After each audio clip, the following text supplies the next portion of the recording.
Hallelujah. Giving, hallelujah, the highest praise, hallelujah, giving the highest praise, hallelujah, giving the highest praise. In the morning when I wake up, in the night when I wake up, I will lift up my voice to heaven and give you the highest praise. Hallelujah to my King. Hallelujah to my Father. Hallelujah to my Jesus. I bow before the throne. When I look at all the wonder and I see all the creation, the beauty of the universe, you never, never change. You never, never lie. You never, never change. You never, never change. Hallelujah to my Jesus. Hallelujah. Hallelujah. Hallelujah. Hey, hey. Hallelujah. Giving. Hallelujah. The highest praise. Hallelujah. Giving the highest praise. Hallelujah. Giving the highest praise.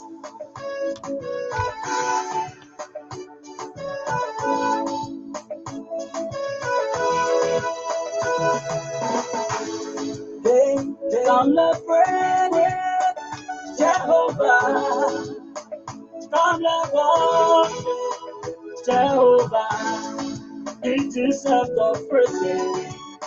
Come let's praise Him. He deserves everything. Oh, the worshiping. Oh, He gave me life. I will praise His name. I'm here to praise my God, Lord, because He gave me life. Come celebrate, come jubilate, come and worship Him. He deserves the praise.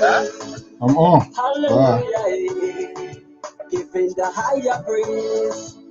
Hallelujah, giving the higher praise. Hallelujah. Giving. Hallelujah. The highest praise. Hallelujah. Giving the highest praise. Yeah. Hallelujah. Giving the highest praise. Ooh, hallelujah. Oh, yeah, yeah. Hallelujah. Hallelujah. Hallelujah. Hallelujah to my Jesus. Hey, hallelujah. Sing praises to the Lord. Lift up your hands and worship. From the West African nation of Côte d'Ivoire, Liberia Public Radio and Television present Business Diary. This program focuses on the activities of business institutions and individuals in society. I'm Jeremiah Zhao Senior, CEO of All Nation Bank. It has been very good to have this business established here. We are 1 year since we opened here in Anono. There have been few challenges here that have faced in this country, and that is all about the language. But here instead, I refuse to be deterred. I refuse to be discouraged. I open a business and things have been fine. My name is Mercy Wangarilanga. I am a finance officer working for an international organization. I have a master's degree in business administration. So today I'd like to take the opportunity to talk to you about the COVID pandemic and how it has affected the business sector in terms of me working in an organization, an international organization. Don't miss out. Be my guest. It's coming soon on Liberia Public Radio and Television.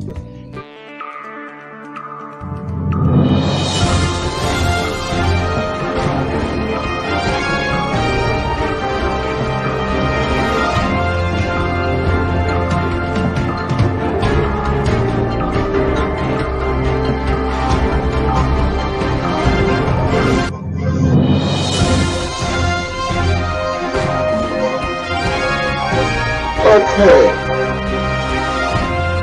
We want to welcome our viewers and listeners across the globe.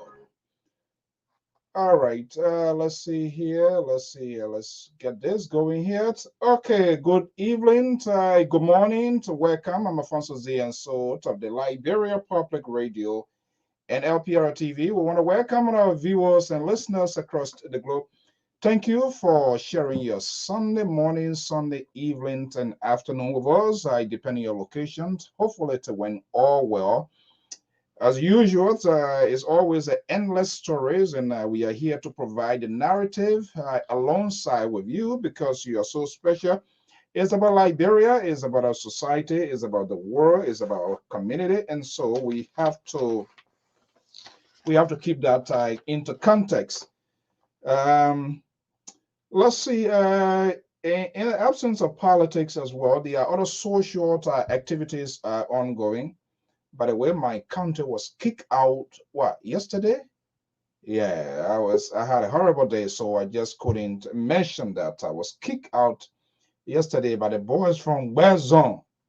Yeah, Bezon boys did it to us yesterday, 1-0. I'm wondering whether it will fire in protest, whether that protest is going to work. I'm not sure it will be the waste of people time. Okay, but we are here this evening. As usual, we will be having a conversation jointly with you because it's all about Liberia, not necessarily the entertainment aspect that you might wish for us to have, but it's for us to have a genuine and authentic conversation about our country, honestly.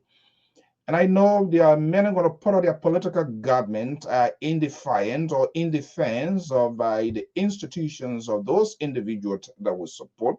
But I just want us to take a little bit step back and give a reflection about our country, because our decisions and actions, it does have consequences.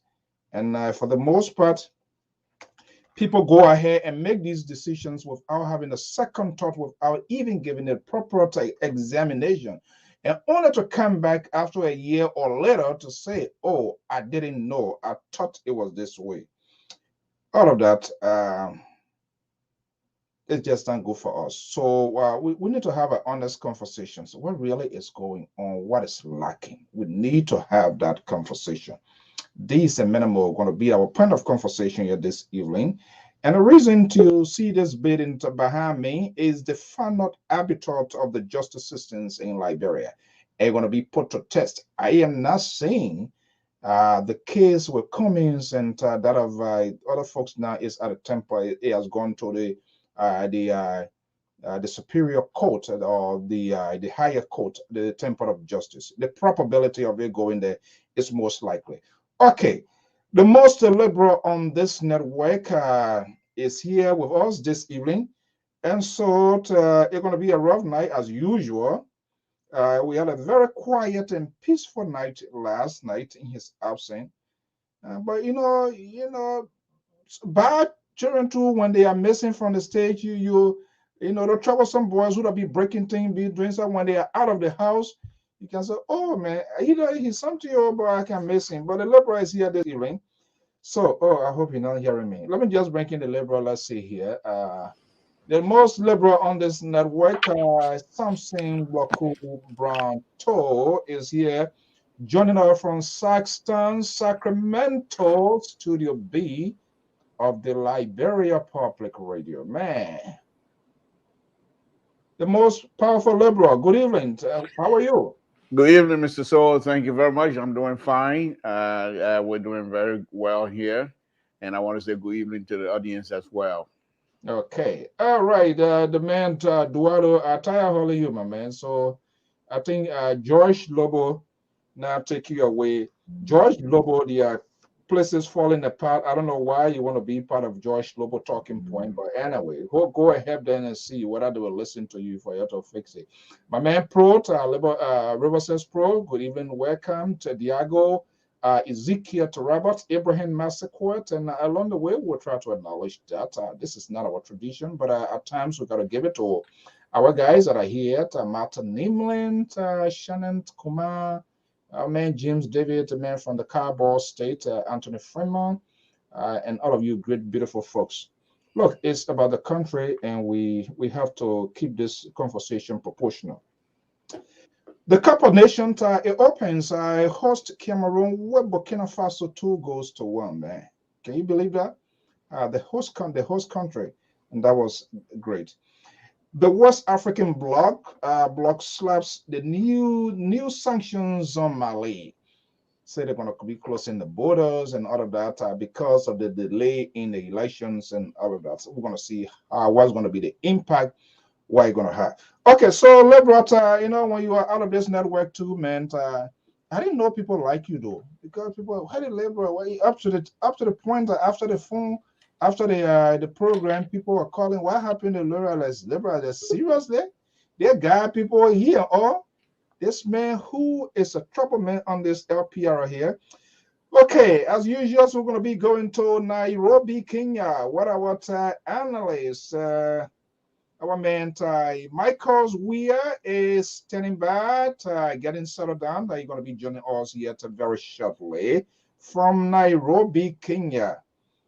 I began to process new thoughts on this whole thing that ongoing. I don't know what's the deal, but let me just bring in our man Michael Weir. Standing by from Nairobi, Kenya. Joining this conversation as usual. Yeah, just okay. You can take your time. Let's see what happens. Okay. All right, so Mr. Wow, good morning, right? Yeah, good morning. Yeah, I'm getting to be so embarrassed with this thing at the kind of time we got, but we're going to fix the time. We're going to see some sort of adjustment. We're going to tweak some time because this sort of time in Kenya now is like morning. But anyway, you're doing it for Liberia, so okay. So, gentlemen, yesterday we were just on this conversation. Some of us were talking that Alexander Cummings of the ANC needs to be quiet. He needs to stay away from the media. He needs to cease all interviews and talking because there is an alleged criminal crime or charges being levied against him yet to go to the grand jury or the court for hearing. But another aspect, I was speaking with some folks, talked to some people today who works in government and outside of government with vice experience, and they are giving other views, and it seems to kind of tap into that, and for us to have this share here. Where is the election commission in this whole saga, in this whole theater that is ongoing? My understanding, and that's what we need to know. Heron Flomo, who is the communication director of the National Election Commission, is now responding to our call because for us here, we are not in the business of just breaking news because you want to entice your viewers or your listeners or you are no, that's not. We need to get to the bottom of this. This is what coming to mind here, and I realized, and we will have our guys to also have to make an input into this. The collaboration, these people that came together as one umbrella, on that basis, they were satisfied by the National Election Commission. Let's set the basis of this conversation. Liberal, am I on point? Mr. Weir, am I on point, Michael? Yes. Liberal, is that a case? Is that what you are hearing as well? Yeah, go ahead. Okay, so I'm wondering here, why not the Hammond's type of election commissions factor in? If four of us come to agreement, and on that agreement, on that stipulations, we file in a document, and we were granted the position, the permissions to operate on that document. And out of the sudden, one person came out of that. I'm not sure whether they left the collaboration before that was filed.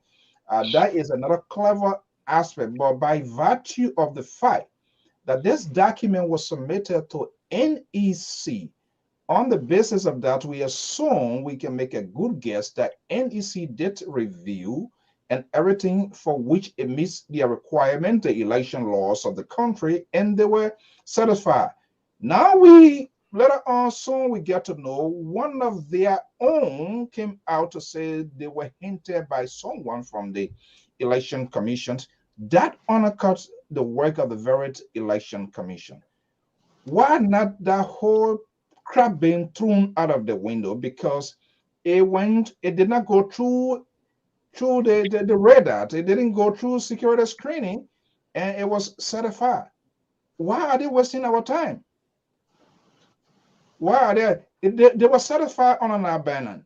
They didn't do it was seen as an individual party. So on what basis now somebody can come to file in a complaint because you did not go on your own?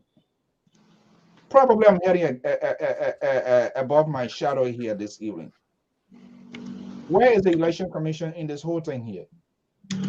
Is it a real code matter? Where is the election? Where is this violation? Where is the violation? Where is the first place that occurred? The liberal.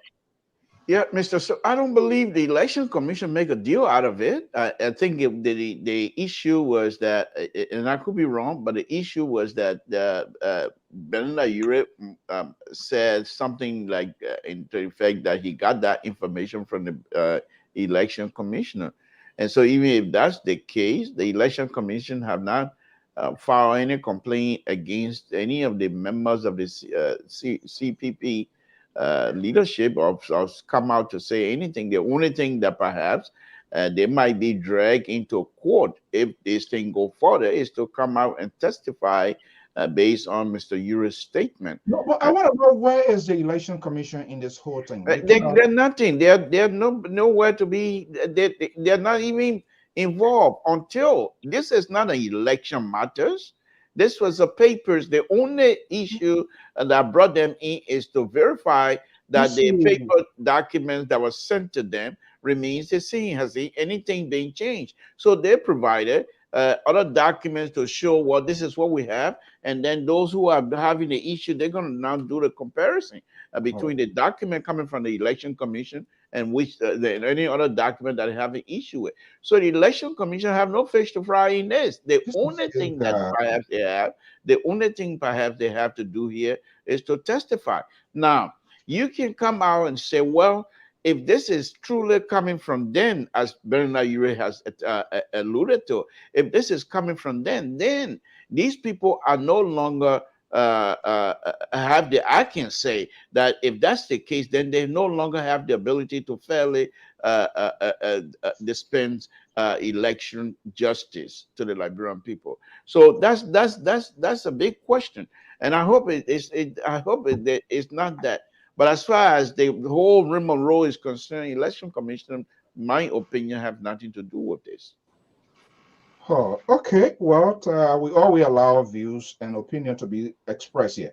So, Marcus. Yes. Let me bring you in here. I told you the night was very peaceful last night in the absence of the Liberal, but here we are. We're starting so early. He said the election commission does not have anything to do with it. This document, the authenticity of this document was given birth from the election commission to allow these political institutions to operate on a single banner on the name collaboration. And one of their own coming out now to say, hey, in fact, this is not what we presented. This is not right. Something was allegedly altered. And these alterations, they were hinted by someone from anywhere in the systems of the election commission. How can we say now the election commission does not have anything to do with it? Let me say thank you for allowing me at this time to share my view on the political and social and economical issue of our country, Liberia.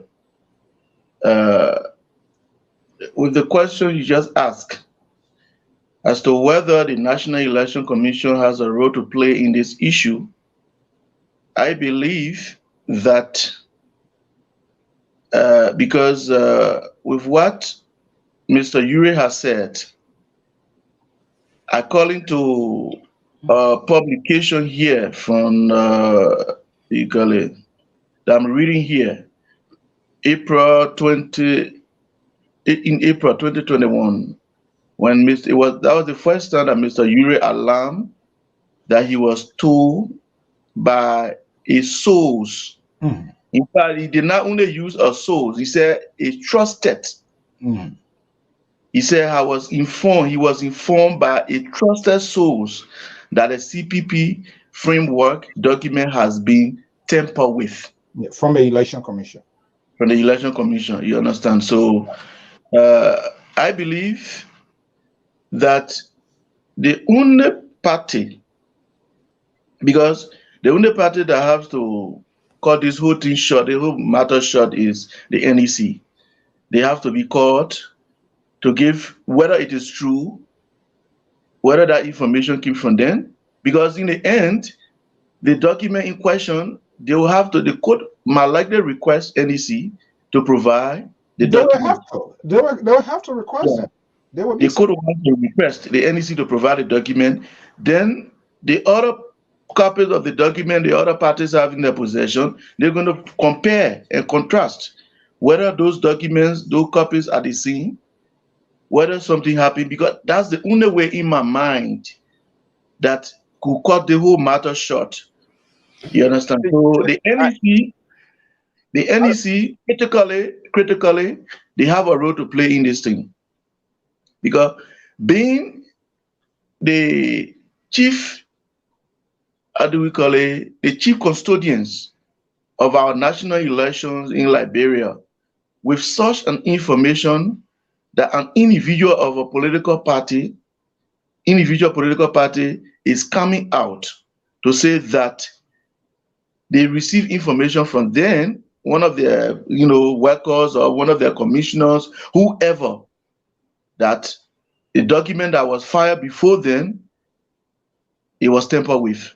So then, how did this person within the NEC get to know whether this document that was before then, whether it is not the original copy, whether it was tampered with?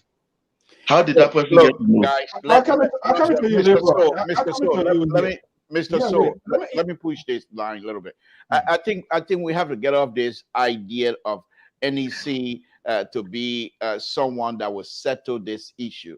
NEC, as I said, and I still stand with it, has no fish to fry in it. Exactly. And here's my point here again. Let me make this here again. NEC, according to Mr. Ure, and Mr. Ure, information coming from him does not have the stamp of an NEC commissioners.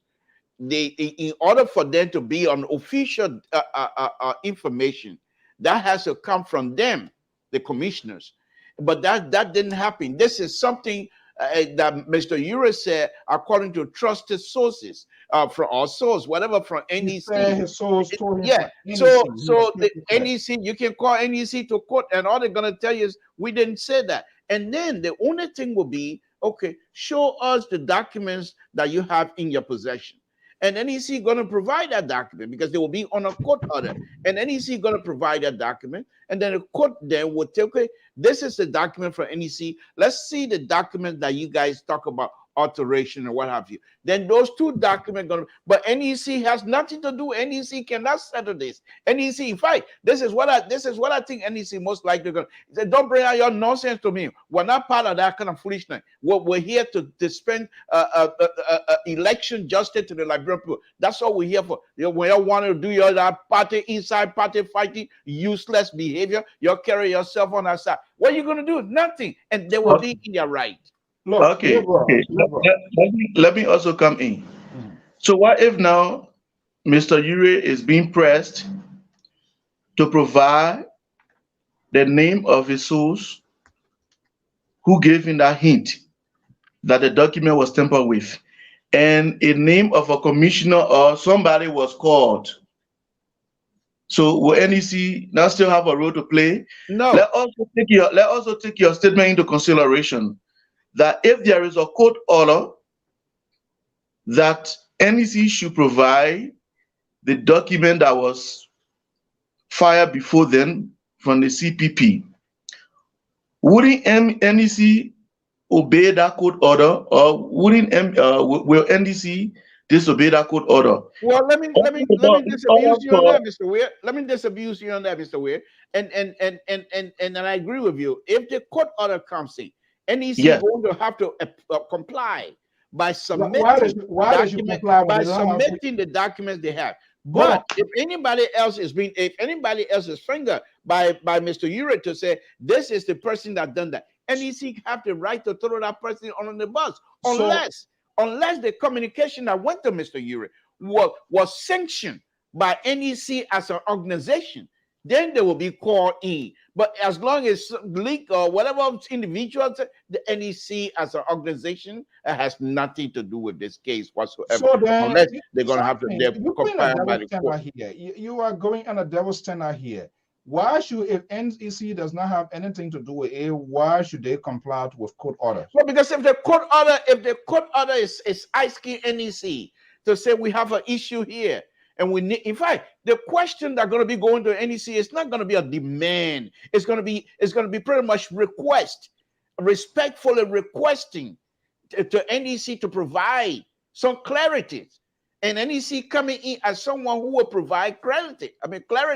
They're not bound by any of these kinds of inside fighting with the CPP nonsense, unable to govern, and they're nothing, they're useless, they're going to show themselves like that. NEC has nothing to do with it. My goodness. So, Lpr, you are confusing us here. For you to come up with a definitive statement that NEC does not have a face to fry in this, the path of these people to presidency, to state power, is through the process of NEC to make sure they're also in compliance with the laws, election laws of Liberia. They are not operating any other place. Now, I am interested also to note the timing of this complaint being filed in. If he's if this document in questions we are talking about, if that status was granted then by NEC, and he's no longer part of that group, to come and file in when he's not moving as an independent, that case at the time it was not an independent group, then that's a serious problem. So why would you say NEC is not part of that? Mr. Soe, let me make it clear again. NEC at this point have nothing to do with whatever the case is unless they are asked by the court for clarification. Now, NEC can get involved. I believe NEC can get involved. I'm not a lawyer, but I'm just going to go ahead and go on a limb here. NEC can get involved.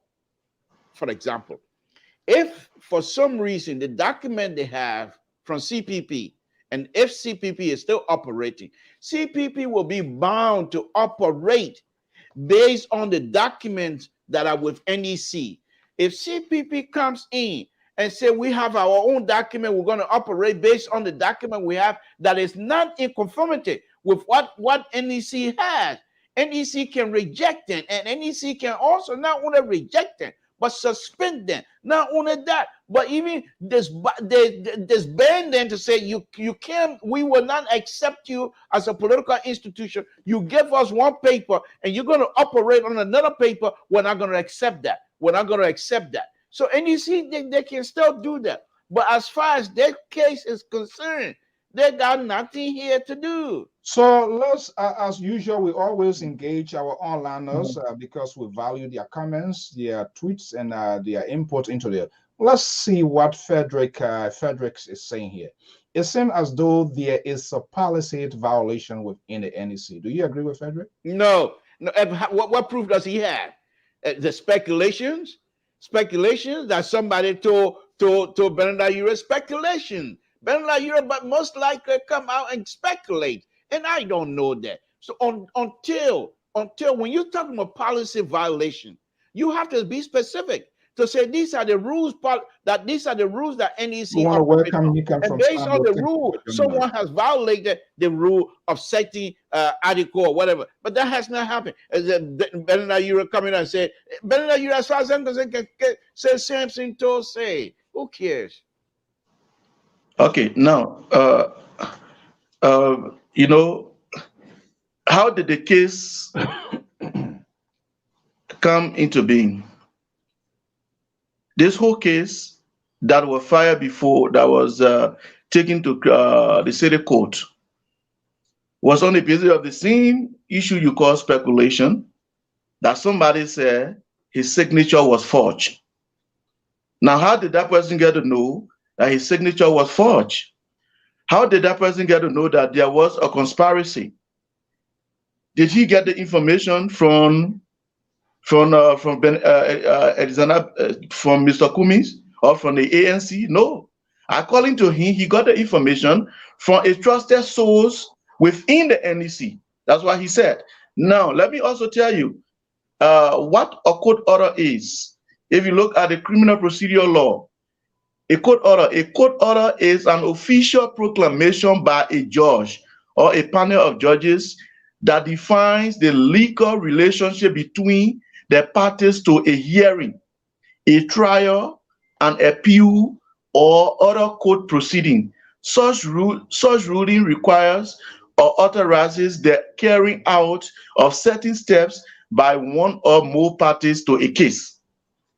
Fine. So you see, now with the definition just given, with the definition and summary just given, NEC, in my mind, and with what I've just read, NEC is a party in this matter. I don't know why. Listen. You guys are missing the boat. You guys are missing the boat, including some audience members are missing the boat as far as I'm concerned. The complaint that was filed. In order for you to go to court, Mr. Soe, in order for me to go to court, I can go to court tomorrow and say, Mr. Soe had my sunglasses. And because of X, Y, and Z, I can list whatever. It is the duty of the court through the investigation, through the legal process, to find as to whether Mr. Soe actually has my glasses. I can say he has a blue glasses. I can say whatever I want to say. That does not make it true, number one. Second, NEC was never part of this legal proceeding. NEC becomes, according to you guys, became part because, according to you guys, Honorable Ure said that someone from the NEC would leak out or whatever it is. Mr. Ure, when he filed, he didn't say, according to NEC, somebody tampered with the document. He didn't say that. He said somebody tampered with the document. Now, in his supporting evidence, he most likely going to now in the public, in his supporting argument, he named some trusted person from NEC. However, he failed to do that in the court proceeding so far. He has not been able to come out to say, I got information from NEC. Now, what will settle this issue here? And I'll jump off of this. What will settle this issue in my mind? If the court in Liberia, if they are really, really serious, they will invite. In fact, if you do court order, you're going to be muddying the water because the NEC also have lawyers. You do court orders, and they're going to stop going to some other lawyer and stuff and lawyering themselves all over. The best thing you can do is to invite NEC to provide clarity. That's about all NEC can do in this matter.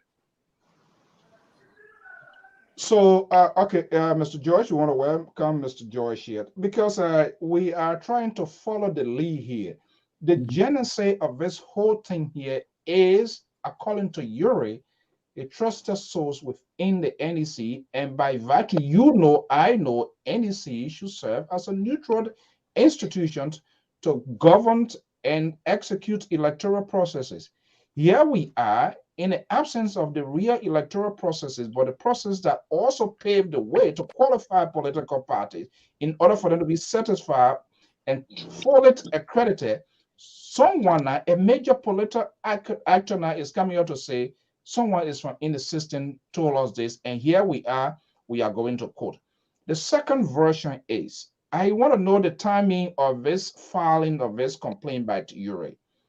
After he left the CPP or before the CPP, because this complaint, this whole thing here, you're not going to divide, you're not going to break it up into pieces. The status was granted to them in whole as a group.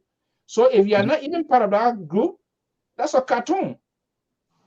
I don't understand what is going on here, but that's what happens too when you have another lazy side who are not focused and who are not willing to do the right thing, because this whole, and we have had this conversation over and over. Alexander Cummings and the ANC, they think it was Kabuki dance they were doing, and it was just all to it. These people, they entangled them. I just don't like how the process is being played out. It's just a complete dishonesty and deceit on the part of these people that claim to be the alternative of the country. It's just unbelievable. Not a surprise to me, because we have gone down this road. Let me bring in Amos George. Look, Amos George. Yeah. The liberal here is saying NEC does not have anything to do with it. NEC does not have any fish by play or bone to fry into this whole thing here. But what the liberal also fails to understand, NEC is the one that granted these people status as the 4-into-1 in one accord. And out of the 4, one person coming out now to say, hey, you went through the process, but somebody from within your system now telling us the process was a fraudulent process. So it means they did not even do their due diligence as well. Okay, let's see. I think that let me see how. Are you okay, Pa George? I'm okay. The liberal is here tonight. The liberal is here tonight, and I'm not taking no prisoner tonight. So, Mr. George, if you want to make yourself somehow visible here, stop going in and out, because the liberal is here tonight. I didn't touch anything from my side. Well, the stuff you guys have last night, the kumbaya stuff you guys have last night, I'm here now to try to settle that. So go ahead, make your point. You see, he wants to disorient you right now so that you get off track with your thoughts. But that's not going to work. I know his tactics. These are the same group of people. They are friends to these guys, and so they will always try to find a breeding ground. Go ahead. Mr. Weir, how you doing? Mr. To, how you doing? Thank you. Thank you. This one, I would tend to lean towards the liberal a little bit. Oh, Lord. Here we go. Yeah, it's the I will thing. see how long their friendship will last.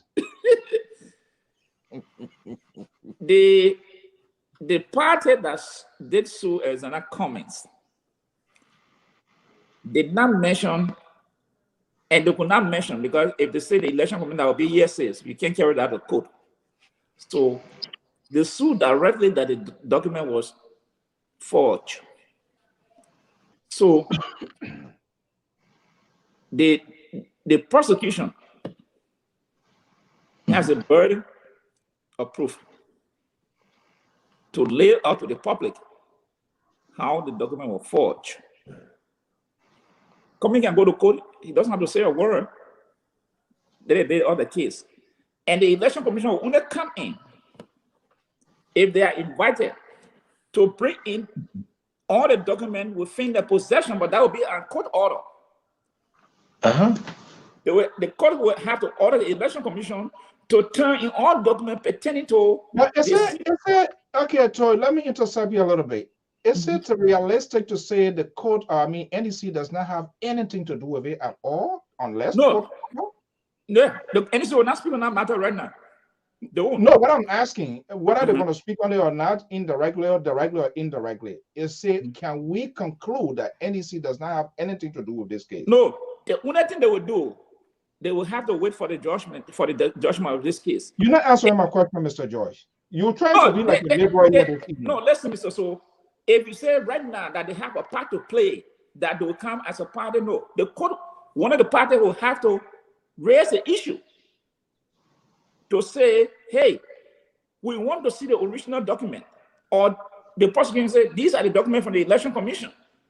And they will have to be called to verify if that document actually came from them. That's the part they got to play. What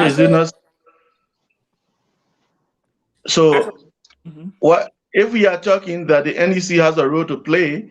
Now, why are you disagreeing? So if the court, I'm saying if, but right now the NEC got nothing to do. They are not part of it. They are not part of it until one of the parties raise the issue.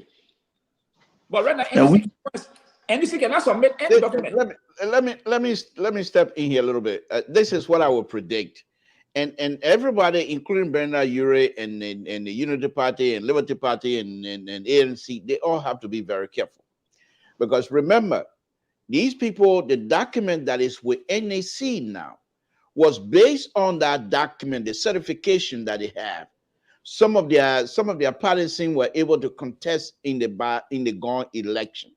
It's still there. Now, if you come back and it can be proven that you have presented a fraudulent document, what will be the end result? This is when NEC can throw the hammer down on these people. Hold on there. No, hold on. Let me. I told you that this friendship wasn't going to last for a minute. Let me just center right. I know you're going to come hard, but let me just. So NEC right now is also watching.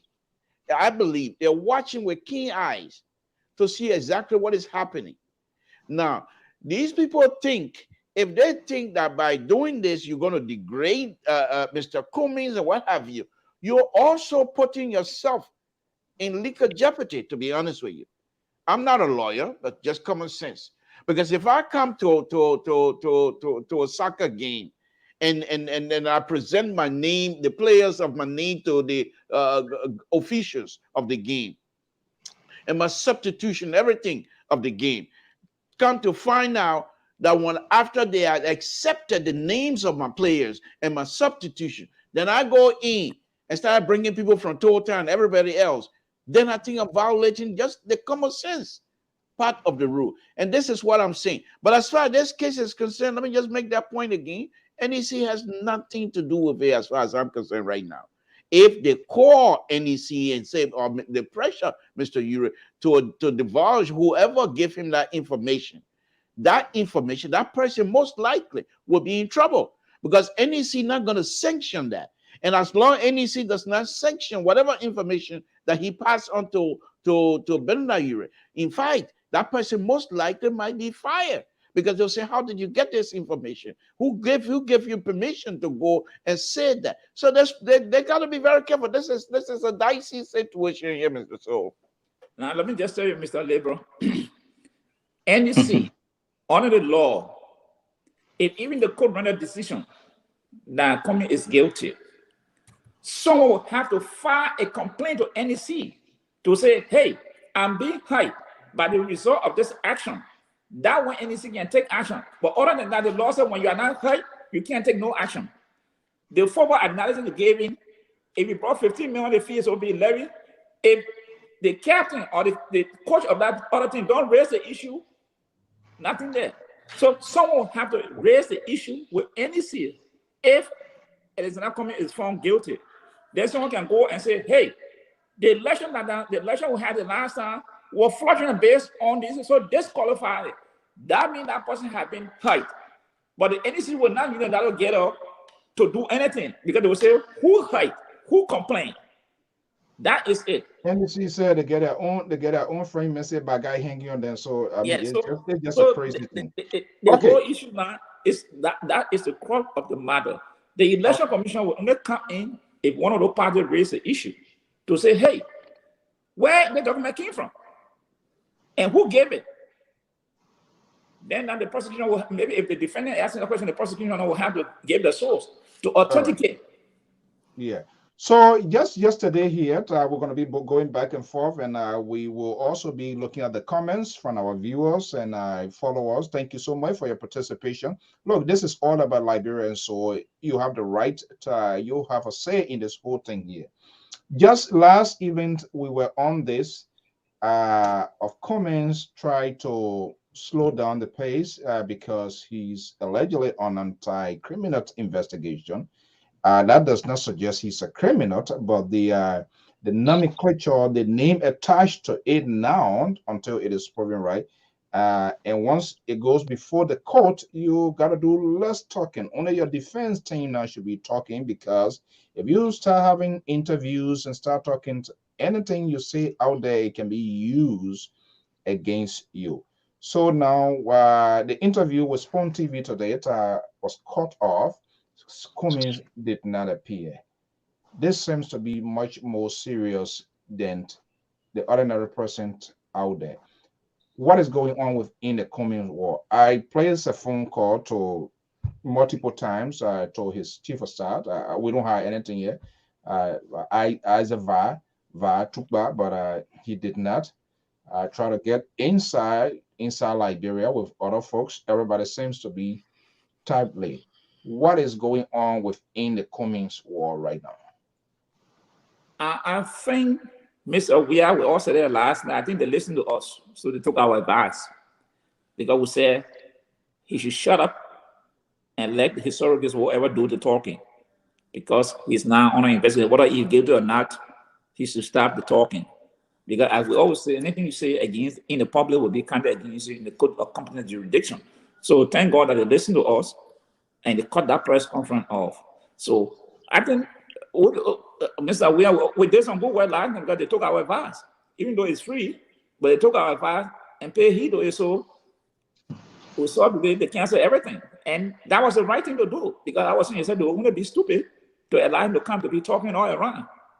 And today, everything was cut off. So I think that's a good move for them. And thank God to the Liberian Public Radio, they took our advice, even though they're not paying us. Oh, everybody want pay. So, Liberal. Yes. Should he be talking at this time when he's on investigations that potentially alleging that is a criminal? We do not know yet. That has not been fully established. But the alleged crime committed has some sort of link with some sort of criminality being committed. We don't know yet how the real interpretations when both the prosecutor and the defense take the stand. We don't know exactly how they're going to be doing. But what should Cummings be worried about all this ongoing saga? Well, once again, I'm not too sure because this is a legal proceeding. We saw what happened with Bernie Sanders. When Bernie Sanders and his team of lawyers decided they wanted a bench trial, hoping that it was going to be quick and fast, and it turned to be nasty and wicked towards him. But one of the things, so I'm not too sure exactly what is happening with the coming teams. I don't want to speculate, but of course, speculation is what I do best. But I'm going to try to. I will come back and speculate later on, but for now, I will let that go. But here's what I think is happening with coming, and this is also speculation. Now, Mr. Soe, I'm been on the platform here saying that Comey trusted these people without verifying who exactly they were and their politics or what have you. And I think at this time, Comey has really realized that as far as friends is concerned in Liberia, Liberian politics or Liberian politician, there's no friendship. Everybody want the same thing you want. And therefore, if you coming in, you better play ready to play and play hard. Now, no, Mr. Tosari, that Mr. Gueye is trying to if you're asking for pay, of course, Cummings is the new ATM in any town. Liberian people, when people are drowning and need help, then that's why they make fun out of you. Go ahead. Yeah, let me just finish here. And so I think having realized what is happening, I think Cummings not only getting advice from many Liberians, but I think international community is getting involved as well. Because I think the international community realize that these people over there in Liberia. What are the reasons of the international community involved? Well, because they're pouring money in there, Mr. Soe. They're not. Liberia is not isolated. Liberia got money from these people all the time. And whatever your citizen put money, you want to make sure they have a good system. They have a system that will survive, and they have a system where the peace going to reign. And these kinds of political, sometimes we make fun of these things, but in other country, these are kinds of things that start serious trouble. Because yes, Honorable Cummings, that is not only now trying to defend his position as a true Liberian politician, but he's now also being asked to defend his character.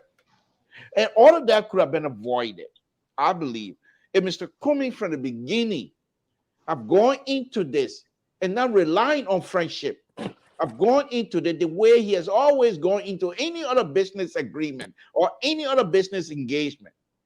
You don't go into this kind of thing with friendship business. Friend comes later. And I think Cummings has and his people have realized now, look, this thing is more than what we thought it would be. So they're taking it serious. And they're not going to have any kind of press conferences and things like that. And I applaud LPR for that. candid advice last night. Of course, if I was on here, I would have taken a different route as the liberal. I would have told Cummings, go ahead and sing the song you want to sing, whatever you want to ring them, tell them anything you want to tell them. But they listen to you guys, and I appreciate that. Marcos. Yes. Is Kumi and his folks, are they doing enough to come out, the defense team? I don't know who are those really representing him, but are they? I listened to well, actually the after I partially listened to it. I cussed out this afternoon saying that and this is where information's like, and that's where they are winning them, because propaganda is at the highest height, at its best, zenith. He, according to him, that Cummings sent people to Urate to withdraw this. Now, well, somebody will say, don't pay attention, don't do this. But we have a society that whatever they hears first and there's no counter reaction, they buys into it. It seems to resonate. I haven't seen, maybe it's out there, even though it's not more than 24 minutes. But when you have this sort of high profile, volatile case like this, and you see those sort of comments coming out, not sugarcoating, but in plain language, English, to say, oh, this guy is asking us to withdraw, which itself suggests different interpretation to any free thinker here. Should Cummings defense team or spokesperson, should they be on their light to kind of give like a one sentence tweet on some of these things that are going to be coming out, or just say, okay, is there anything? I think most of what we do on the media and most of the talking that are being done at the Ataishas in Liberia and other places, the guys we call the big sharks, they do monitor this thing. They have their followers that are part of this, this fora, So in short, I believe Mr. Cummings as an individual and the ALP as a political institution gave room for advice and consultation. So we are all learning. We are all learning. Today, I might appear here the way I'm talking. Tomorrow, I might talk more better than what I'm doing here today. So probably from the onset of the case, they thought, or Mr. Cummings thought that due to a lot of concerns from the public and his follower, he needed to have come on radio and other TV stations, TV outlets to discuss his role and also to prove himself one way or the other that he's innocent. No. But later on, he realized that that's not a rightful thing to do. Let him leave it with the lawyers, leave it with his confidants and some of his followers. Let them do the talking. Let them do the talking. I believe these people will be the one, because anything they say, nobody is going to use that too much in court.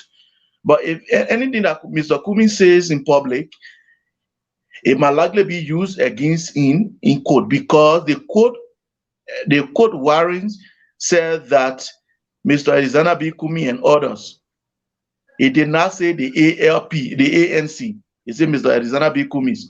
So he is the defendant. Why the party chairman of ALP is the what? Plaintiff. Yeah, plaintiff. Yeah. So you see, we have now heard that too much talking from Theodore Momo. If people, the last time I ever watched it on TV, he was asked, what is the alcohol? He said, no comment. No I think that's what Mr. Cummings should be doing. You understand? That's what Mr. Cummings should be doing. Yeah, is the question here now. Because then it is a clear indication this is not a how do you call it, a collaboration CPP. This is not a CPP scenario here, right? Because it's ALP. So I'm asking, this complaint here, was it filed after ALP left the collaboration, or is it under the banner of ALP? I mean, under the banner of CPP? because the whole thing, the status of this group here, it was given to them as a collaboration. So if you are out of the collaboration, what you already out. If you want to go, you go and see what becomes of the other three. So where's the basis of this? You're filing it as an individual, but you wasn't granted permissions. You wasn't granted a legal status as a group to operate. You already out of that group. So once you divorce yourself from out of that group, you have nothing to kind of meddle in again. So where is the complaint coming from? But Mr. Soe, this is I believe, and I could be wrong, but this is not a complaint filed by Bernard Ure because Cummings, whatever he did for CPP document. I believe Bernard Ure is saying that his signature as an individual was forged. I think that is the crux of his No. Mr. Soe, hold on there. If Bernard Ure were to sue as an individual, then the ARP chairman will not be speaking as a complainant. Well, that's fine. But my understanding from what I've been reading, what he's saying, you can't. The chairman or whoever, they can speak whatever they want to speak. But if you go into the complaint itself, it says the way I read it, it says that Bernard Ure's signature was forged. That was the crux of the complaint. So if it is individual signature that is being talked about or being complained about, then that's a different thing.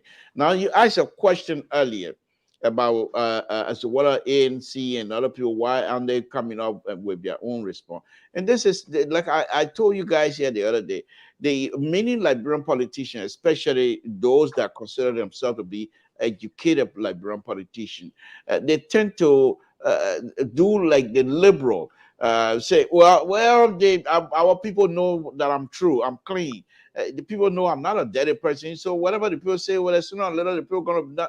But forgetting to know that these things get like a snowball. You roll something down the hill before you know it turn to big stuff. Costa does not have manipulate on English language. Costa does not have manipulate on having your own show. Why can't they find somebody? They in the ANC, I believe they have somebody who can just talk, who able to talk so much gibberish like any of us. Come out and speak whatever you want to speak. Total English, you put it in there. You want to speak, I don't call it English, you put all that one. They can do. They got people that can do that. And then you come in. Whatever customer come, boom, you come back, boom. And let's if this is the kind of game because Costa is not playing the game that is being handled in the court. Costa is getting information from the other side, and he uses those information to influence and I'm not playing with you, to influence the Liberian people thinking, the public opinion. And once the public opinion start going against Mr. Cummings now will then be under pressure, I believe, to respond in kind, not necessarily being negative or what have you, but to because people are going to start asking questions. What we're hearing, how you think, what you know. But if you have somebody designated, have his own platform, it's just a Facebook platform, for goodness sake, Facebook platform. How much you going to spend? Not much. You come out and talk. Costa bring it out. You bring, even before Costa say I got bombshell, you bring your own bombshell first. Once you start doing these kinds of stuff, then it becomes a public argument, because definitely this is what this thing going to be. It's an electoral process. People are going to have to be convinced that you have the leadership ability. And what these people, Costa and his people, are trying to do is to take that leadership ability forum from Honorable Cummings to say this, and that's why they keep blaming him a criminal, and this, just to degrade his character, and thereby making him look less than a good politician to the Liberian people. It has nothing to do with Cummings' ability to lead. But if you're not going to respond and you're going to act like the Democratic Party, then you're going to have something coming to you very shortly. And let me just add to what Mr. Tu is saying a little bit. I think we also front page today. Costa did not comment on that issue. the front page story. This is part of the distraction of Costa to this matter, to focus the attention on when communist is not beg, send people to beg, it is not communist. It is a distraction because the story today on front page, Costa cannot comment on that story. This is a complete distraction. By coming, oh, you know what? Communist is sending people now to Europe to beg. And because I hate to say, they think of some of our people, they follow Costa will buy it right away because he law and gospel to them. Nothing he says to them that is ever lie. There are some of the fanatic, anything he says, what it can be, why he says black, they will say yes. And so he knows those people. This is the thing, those are some of the strategies that come on now with distraction. Because the story not carrying, he cannot come to defend that story. Just the other day. Well, and I think we're just on this here. This is one of the types of propaganda where this name calling is always, most of the time here, we saw here in the last presidential election right here in the West. This is where we see a really factor in, but this has crossed over and it's a huge factor now in Liberia, in Liberia politics, this sort of name callings, because what that does, it creates hatred. It makes you the electorates, the citizen rate, anything you say is not. You've been painted differently. You've been presented. Your war is being twisted, being manipulated. It creates that kind of fear. But it seems that I don't think they have that sort of strategy to the ANC folks. They just do not have that capacity or strategy as to how to counter. These are all things that where money goes when it comes to election, where you're going to have the popular relation team is there, more or less the diplomatic side. You're going to have your propagandists. They are there, which is almost like a super PAC group of people. They are there. This is where money goes. But, you know, Liberian politicians, they don't learn. You saw Helen Johnson Sirleaf, the late Representative Nangwe Slaw. You saw what they were doing here. Helen Johnson Sirleaf and the Unity Party spent over $360,000 with media gurus. Slaw Nangwe resettling them when they were going, what his name said, Brown and all of those folks.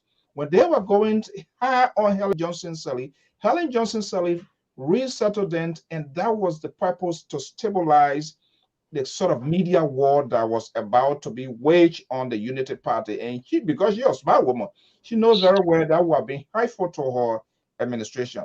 But our people, they don't understand, they don't just understand this whole thing about the effectiveness of media, how it builds and how it destroys you. They don't understand it. So I think the Kuoming folks are in utopia. They just don't know how to monitor this thing here. Let's see here. I think our man is joining us from Liberia, Mike Down, this early morning hour. Mike, good morning. Good morning, Mr. Soe. It's a pleasant way to join you this morning. It's very early here in Monrovia. It's some minutes past 2 a.m. here. Yeah. Wait, I said, Mr. Soe, hold on there. This man must say come to fight right here. Okay, wait. After the show, we'll put on the ring. Then you can have your. Wait, Mike. You are Mr. George. Mr. George. Yeah. Mr. I'm listening to you. But George, I'm listening to you. Mr. Soe, don't carry them when you go to Monrovia. Don't carry them anywhere. I told Mike somewhere. Mike started sleeping on me. Amen. You don't do that kind of thing, man, George. Yeah. You know, you give more less to this guy to start calling you more names again, something to here. So yeah, to call. Okay, look, Mike, let's thank you for joining us. Mike, your best bet is to stay with the liberal. Okay, Benjamin, let's have fun here. Okay, Ben, far right. Stay away Ben, from I'm going to put a link out here. Gentlemen, why not we do this here? This is a lot of business here. Probably I was tired after a hard day. Mike, you're not on an investigation. Let him file and complain with LPR management. This is not, so, gentlemen, this is what I'm going to do. One of our followers, he wants to participate, not just on the here. I'm going to put a link out here. Anybody who wants to come, this is Liberia. This thing is getting crazy. I don't even know what we need to do it. But while doing that, let me just go to Mike. Mike, are you there? Yes, I'm here. I'm here, Mr. Soe. I'm here. This whole Cummins ALP quote thing here, what is the point of discussion? Are people paying heed to this whole thing here, or what is it? Or are we just hurting our own head?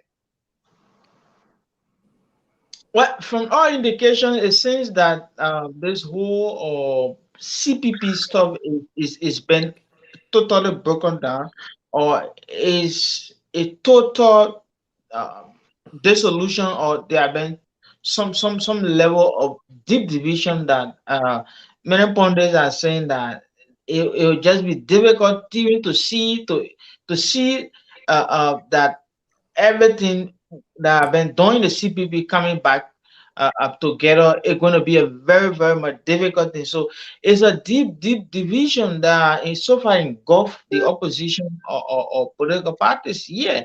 So it's going to take a long and the recovery process. Should I say recovery process of a going to be some level it's going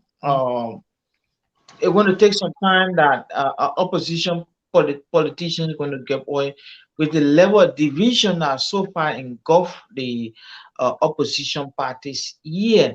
So it's a big stuff. It's not only Cummins, but it's about the entire opposition or political parties here in this country, because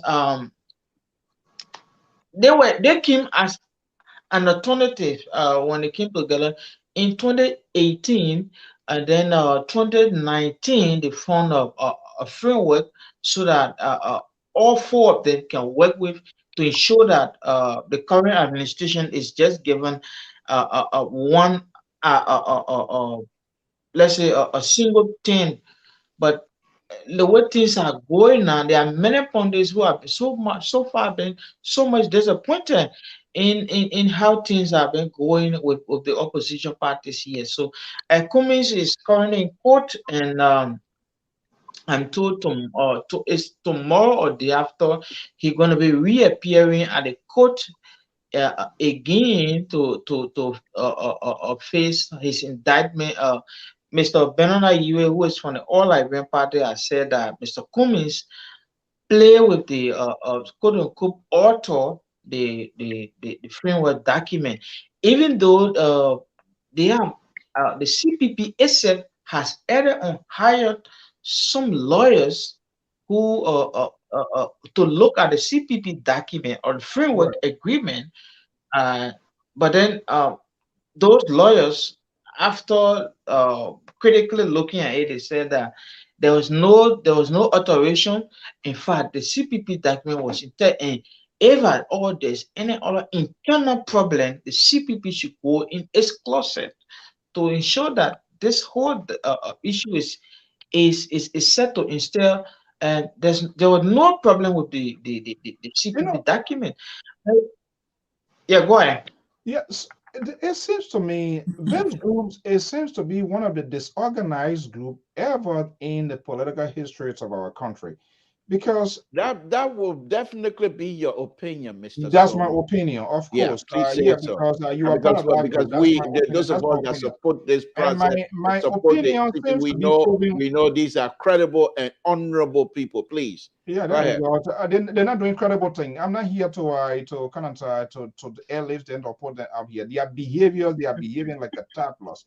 These are all grown-up men and women came together in a collaboration. I'm not saying you're going to be a peanut butter and jelly, but I strongly feel there were no specific rules put in order in place within this. I have this framework document from day one. I've talked about it here. This year is just they just put it together because for whatever reason. But had they really took their time and set some basis, things that they can do to make sure that this framework document stick together or contain themselves. They all started by even taking side in this whole thing here. So that itself, it puts the process into a jeopardy because you're not becoming a player, you're becoming a match commissioner, you're becoming a referee. So who's going to settle the deal? Who's going to settle a problem when there's issue? So yeah, you got a right to speak. What his name said? Ben, let me just say I did not say that the lawyer said there was some alteration. Don't misquote me. One is following us. I said the lawyers that were hired by CPP look at the document and said that there were no alteration, and I saw if at all the CPP does have any or internal problem, they should go in their own closet and see to it that those problems are settled. But there were no level of alteration so far. But it was very more unfortunate when one of the constituent parties of the CPP, Mr. Bernard Yue, last week took Mr. Cummings to court on grounds that Mr. Cummings authored the CPP framework agreement when he was serving as a chairman for the CPP. The CPP has a rotational chairman position every 8 months. So according to Mr. Yu, when Cummings was the chairman, he went ahead to alter the document, the CPP framework agreement. But even though the lawyer that were hired, then when the CPP chairman the chairmanship was headed by Madam Nyomi Kanga Lawrence of Grand Bassa County, and then they look at the document. According to the lawyers, there were no alteration made to this framework agreement. But it was very much surprising to pundits and other Liberians that Ure took Mr. Cummings to court. And so far, we have been hearing that the government of Liberia, because it's a criminal case, Mr. Soe, Mr. Toe, yeah. it is a criminal case. And if at all Cummings is found guilty, recently we were just talking with the Solicitor General, and he said that the punishment could be as high as 1 year imprisonment for Mr. Cummings Yeah, maybe if 1 he's to found 2 years, guilty depending the of judge going to give. such. So Yeah. he has become problem in this whole thing here because he's running his mouth all over the place when he should be the one to also lay out the foundation. I don't agree with the ANC folks and other people that say that government doesn't have anything to. No, that is wrong too. Whether you like the government or not, when there's an alleged criminal case, the government of the day is the one they're gonna pursue that. But Serena Seaforth now too, he as a Solicitor General, who's more or less to be to get this onto, he's doing a lot of talking. Newman Bent, the link is there. Any other person who thinks that they want to join us here this evening, the link is there. Yeah, go ahead. Okay, now thank you. You've asked a question whether the ALP has finally left the CPP. Are you getting me? Yeah, I was asking the time of filing this complaint here. Is it under the banner of CPP or ALP? And if it is on ALP, my argument here too is that this whole status of being fingering or altering document is under the banner of CPP. So how can they come when they, but let's hear what you got to say. So what happened when you read the press release from that meeting that was held on the 23rd of December 2021? When you read that press release, it says that this executive committee mandated the leadership of the party to follow all other legal framework that has to do with ALP's departure from the CPP. So though they've announced that they want to pull out of the CPP, but it is not 100%. Part of the lawsuit, according to the executive committee mandate, is also part of the withdrawal process from the CPP. So they want to settle everything before they can finally leave the CPP. That is what's going on now. Now, to the issue. They're having it both ways? Yeah, so to the issue, another issue is that the matter in court is not about alteration, it's about forgery and criminal conspiracy. So again, and that surrounds the CPP framework document. Yes, yes. So now what is happening? Because this is a very smart game. Because when they say alteration, it might bring in all of the other political parties. So this individual from ALP has decided to pinpoint a phrase that has to do with Let's bring in for our man the Zilly here document. as well. Gentlemen, the link is there. That's A here. We have 4 here, so we can take 2 more. Mr. Zilly, welcome. Yeah, how you doing, man? All right. Yeah, go ahead, Chair. Sorry.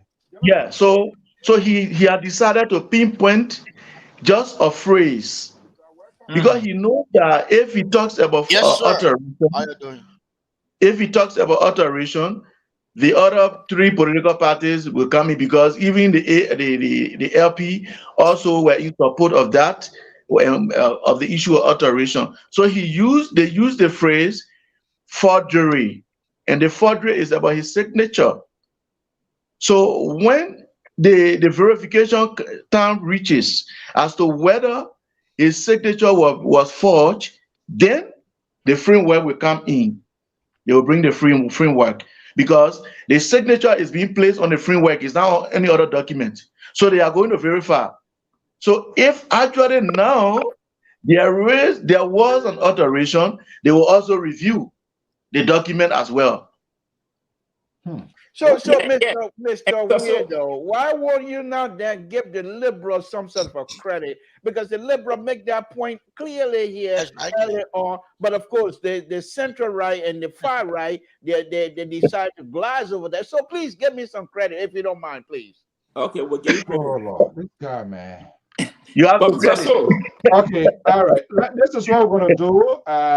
This whole thing that librarian thing, we're not gonna put in our hay here, because myself, I'm having a headache. This whole librarian. We have 2 of our my man Mike is joining us from Des Moines, Iowa. Mike is here, and of course our own man Zidia. Mike, I see you laughing here. Let's bring in our folks here. We'll be having this conversation here. I'll see you. Mark, you need to rotate your camera. Can you? Okay, yeah, flip it. Post on light. Just flip it around to rotate to give it like a wide screen. Oh, okay. Let me see. Yeah, and then maybe if you can turn the light on so that the people can say, "Oh, but wait a minute, bro, okay, that's perfect."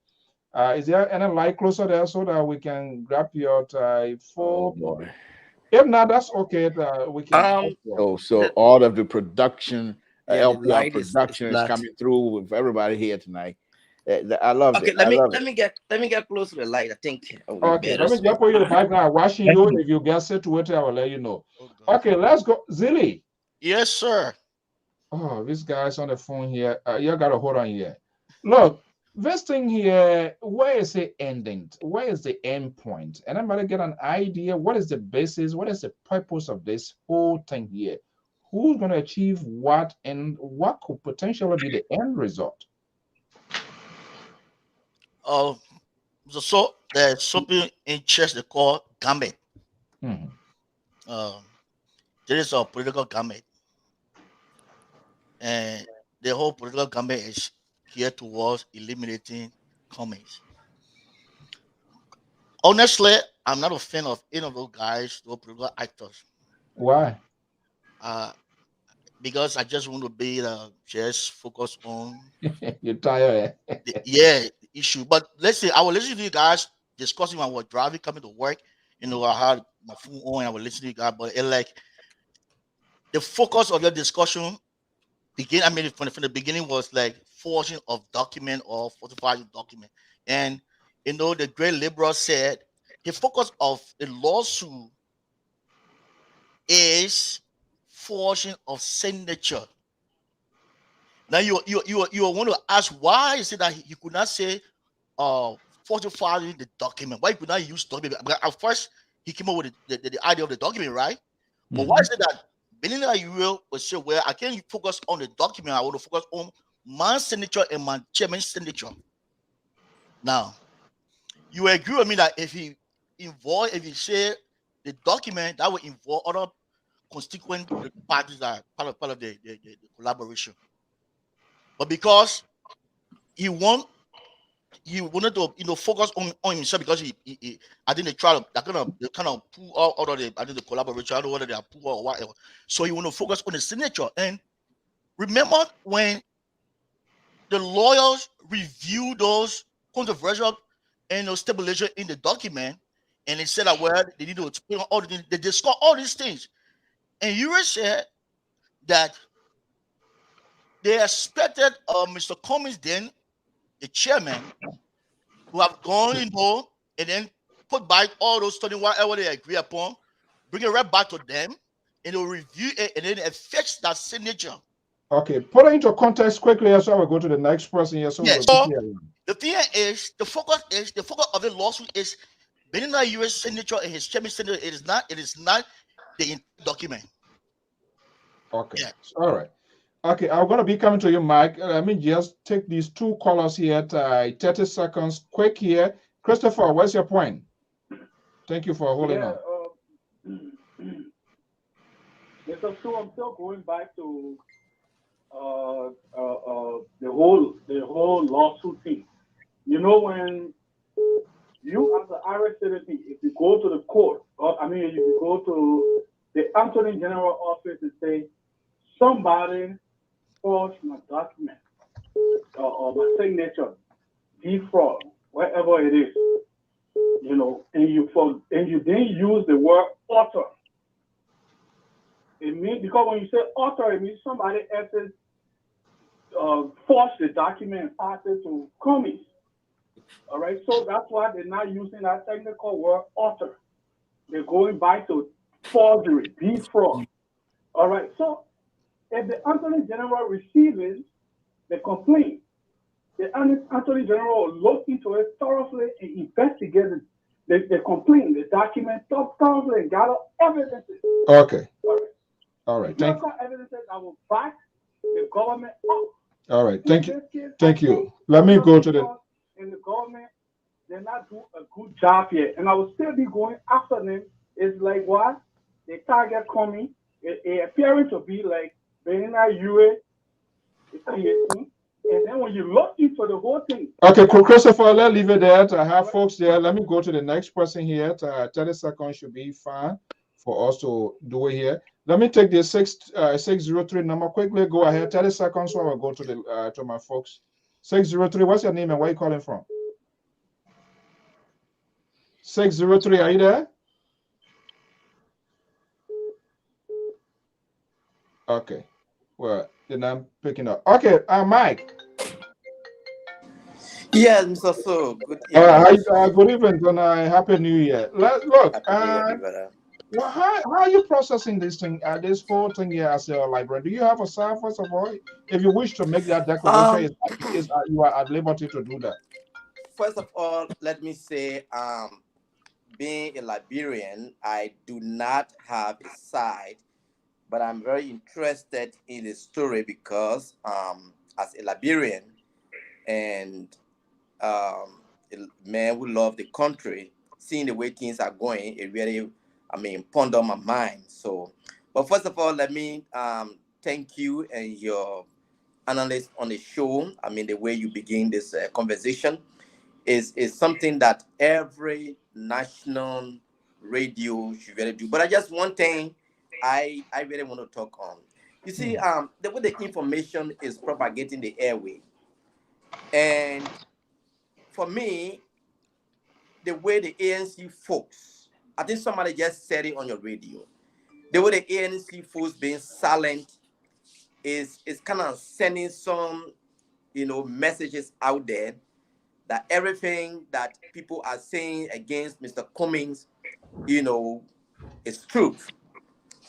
Now, the whole document, months back, when the thing broke out that Mr. Ure talked about, the document was altered or some way, they called the lawyers. And these are lawyers that are well respected in the country. People really have high regard for them. They call them.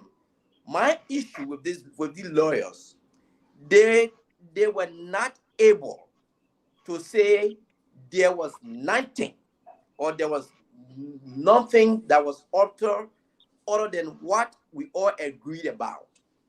Because if they would have been the one to put end to this thing, I don't see where Mr. Ure was going to come from again to go to court to still say that his signature or whatever, was unauthorized, and I mean the document was filed.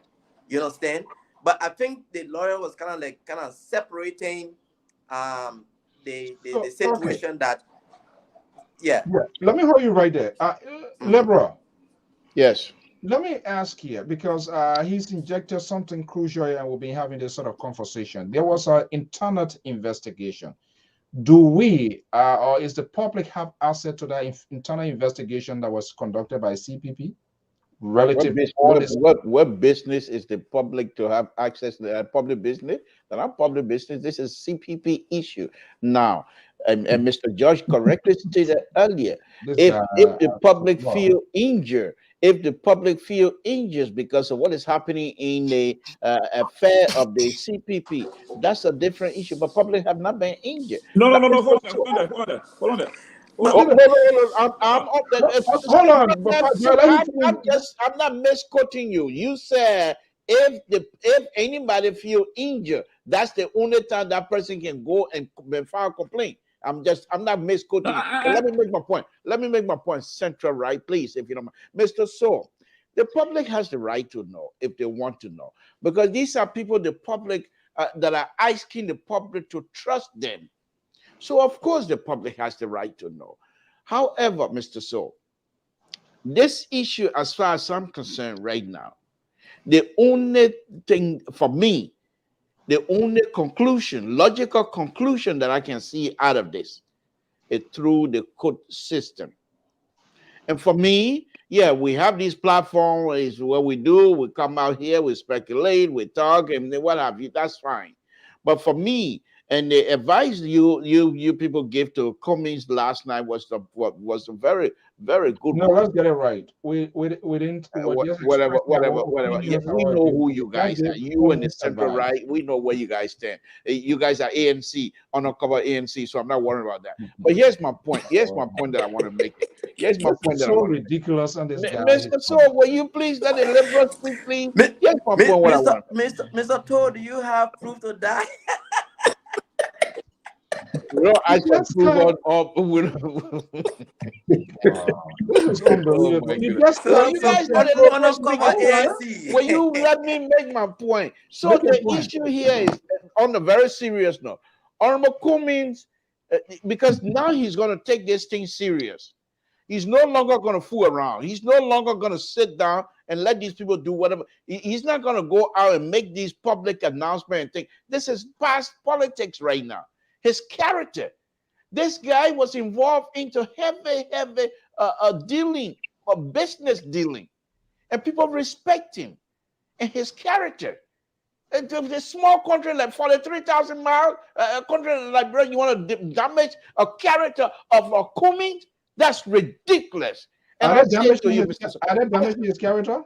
The what now? Are they damaging his character? Of course they're trying to. Of course, but they're not going to be successful. This is what I said before. These people are so afraid of Cummings because Cummings' leadership ability, once Liberian people test that, 12 years, if Cummings was to become president, he will win re-election. So wait a minute. He has the ability to lead. He has the ability to lead. And that's what I'm saying. This is what I've been saying all along. And that's why I wanted Cummings to go second on Dr. Bakar. Because then he was going to demonstrate his leadership ability, and then people are going to see. Hey, Mr. He hasn't changed his mind. I don't change my mind. You're hearing from my mom, my hearing your mom. What y'all do to me? I'm block cool. Nothing move me. Mr. Toe, I got a position for you. What is your position? Please go to Toe Town as paramount chief. We passed that stage 30 years ago. So. Very interesting. Marcus, yeah, another phone line bossing. You're going to be going there. Why can't we get the report of that internet investigation? Isn't that important? I think I can remember when I began following the saga within the CPP. The the then chairman, who was Senator Yomli Kanga Lawrence, because as you may be aware, Mr. Benoni Wilfred Ure gave an ultimatum when he reported the issue to the CPP, the leadership. Right. So immediately they set up a committee, lawyers, and then there was an investigation and there was a report, one way or the other, because there was a meeting that was called, and I can remember, if my memory can record well, when the meeting was about to start, Mr. Cummings walked out of that meeting, if you can remember. Mm-hmm. He walked out of that meeting. That meeting was all about discussing the report. Now, the report, according to the report, they said the lawyer suggested that the four collaborating parties should settle the issue. There were some, even Mr. Cummings, he said, admitted that there were some changes, but those changes that were made But were then that is inconclusive. I come in. Yeah. Let's be honest here. If there is an issue, Zealit and Mike, the purpose of that investigation was to also find out where the wrong, who did what and who didn't do what, and potentially to make a recommendations. Whether those settle the issue, I'm not sure whether it's a recommendation. That was some. I'm not sure whether it was a tangible solution put forward. Then this committee did a poor job. That's what issue. Don't you? Can you know the issue? Yeah, Mr. Soe, let me come. Okay. Yeah, Mr. Soe, you see, we're trying to, kind of complicate this whole discussion. I think from the initial stage, the focus was on the document. Now, it's no longer the document. Yeah. The focus is the signature. Mr. Ure is talking about his signature. He's talking about what else? Because let me tell you, the fact of the matter is, if Mr. Ure if you were to say the document, that would have included all of the parties. But you know why he's saying that? You know why? And the focus now is his signature, because he's no longer part of the collaborating party. He said, my signature. So it's about Mr. Ure, and it's not even it's Mr. Ure and the chairman, the then chairman. But that's a very strategic position. If that's a position, Yes. Because if you have a document without a signature, then that's not a document. That is invalid. It's inconclusive. So they know exactly what they are doing too. Is he not stupid? You see, let's see. I think the thing is that Mr. There is a signature, but Mr. Ure is saying that. I think I listened to him. He said that after the lawyers review the document and they brought it and told them areas that they need to deal with, the document was given back to the then chairman and his team. So okay, all right. And Mr. Ure said after they got hold of the document, what they expected was that they would go and reframe everything and bring it right back to them to review and then affix their signature on it. But unfortunately, they did whatever they could do, and then they just took the old signature page from the old document and they get place it on the new one and then they apply it. But still, so Mike. Yes, Mr. This whole thing here. Do you think that committee? Do you think that committee helped the process at all? There where I was learning. In my view, the committee did not do well. Because Mr. Soe, if you say there is an issue and you want the issue to be resolved, and then you come and say, okay, Mark, Mr. Soe is your older brother, and Mr. Soe, Mark is a junior brother, you'll leave it. Now, am I going with the intent that my older brother wronged me? Exactly. Or am I going with the intent that I wronged my older brother? Because sometimes this amicable way of separating things, do not work. And that's why really today we are to where we are. like what Mr. Zilli said, I listened to the ANC, out the party chairman or secretary general when he had that press conference. And then he was carrying a signature around. But one other Facebook post that I read, and somebody was saying that the way the signatures were positioned on, I think it was in that same press conference, the way the signature were positioned on the original document, they are not like that on the document that was filed. That means a physical person has signed instead of taking one copy from there and putting the other copy. Mr. So, look at this. If you take one copy from the old document, if my signature is to the 3, it will still be to that position and you still get to the other document. Now, I think I understood one source is saying those signatures were restructured. Now, in this event, like Mr. Zidi is saying, I think the whole thing right now is leaving the clause or the changes in the document, but it's coming down to signature. And that's why many folks are saying, okay, if that's the issue that the ALP wants to leave the collaboration, why can't they just leave? But then coming back to the signature thing, that's why I say, okay, the lawyer that did a job, I mean, separated the whole thing and say, okay, these changes were agreed upon.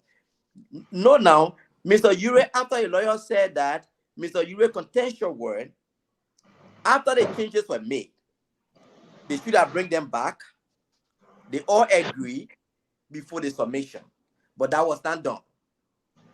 Now, in this lawsuit now, from what I'm, even though I did not really read the entire thing, I just read it, but the contention there is his signature.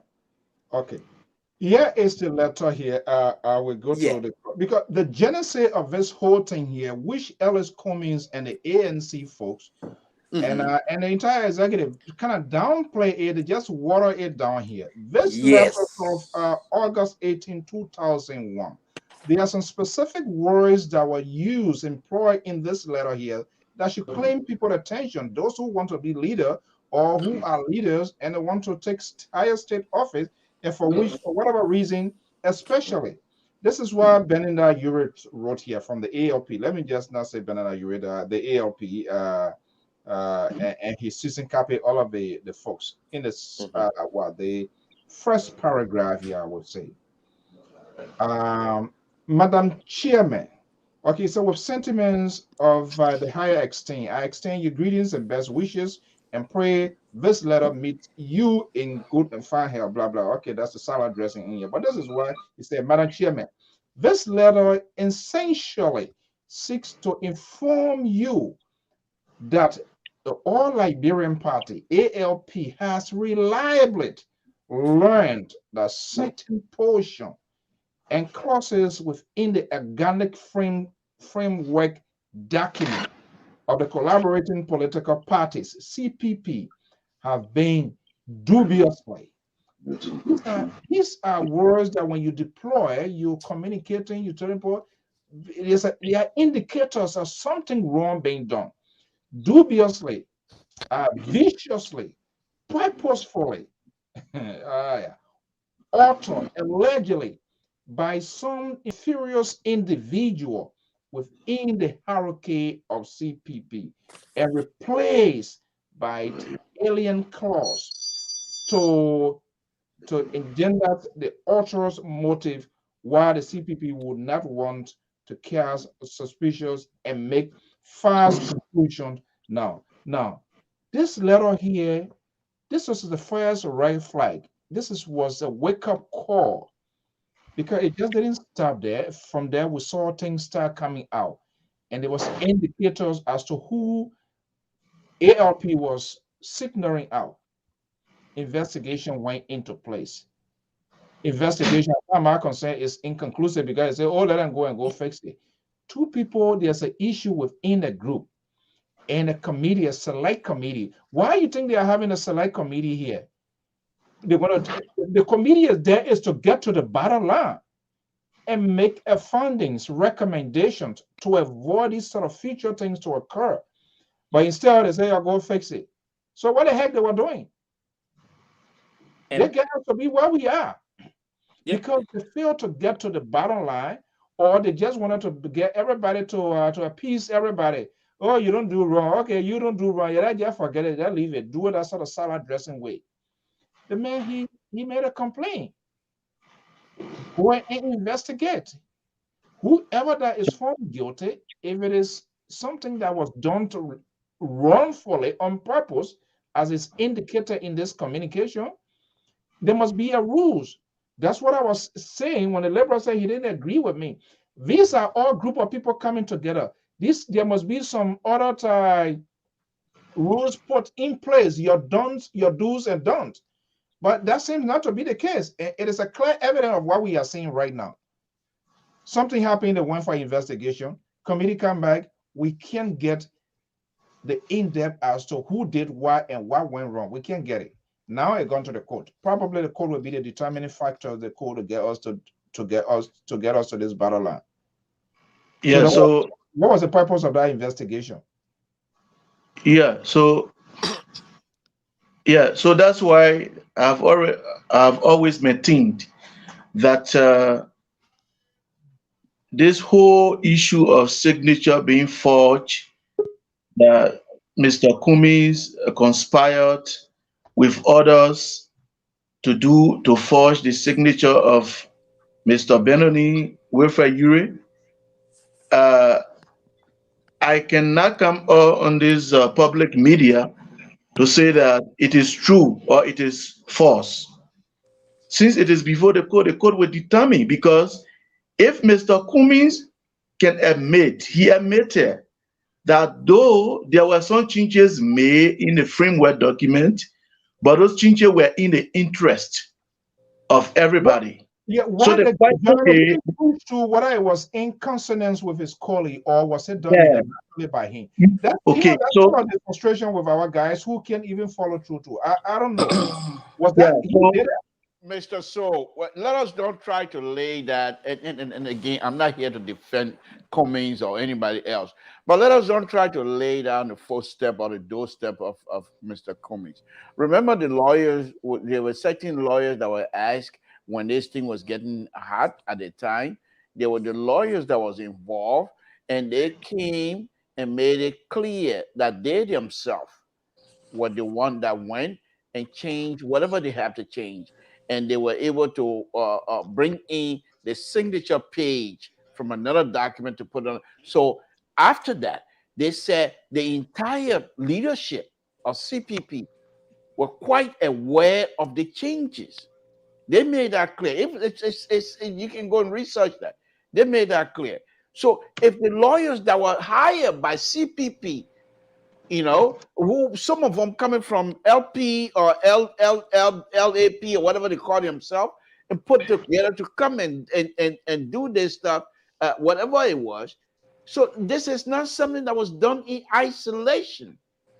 So, you know me, Mr. So I'm not here to beat around the bush. These people's intent is to destroy the character of Cummings. And these people before I go to Ben, who are those involved in the destructions of Cummings? I mean, Mr. So do we have to go through that again? I mean, why you keep asking me one question over and over? I told you already. But at this time, I'm not going to say that again. I'm not going to go through it. I know who they are, and you know who they are.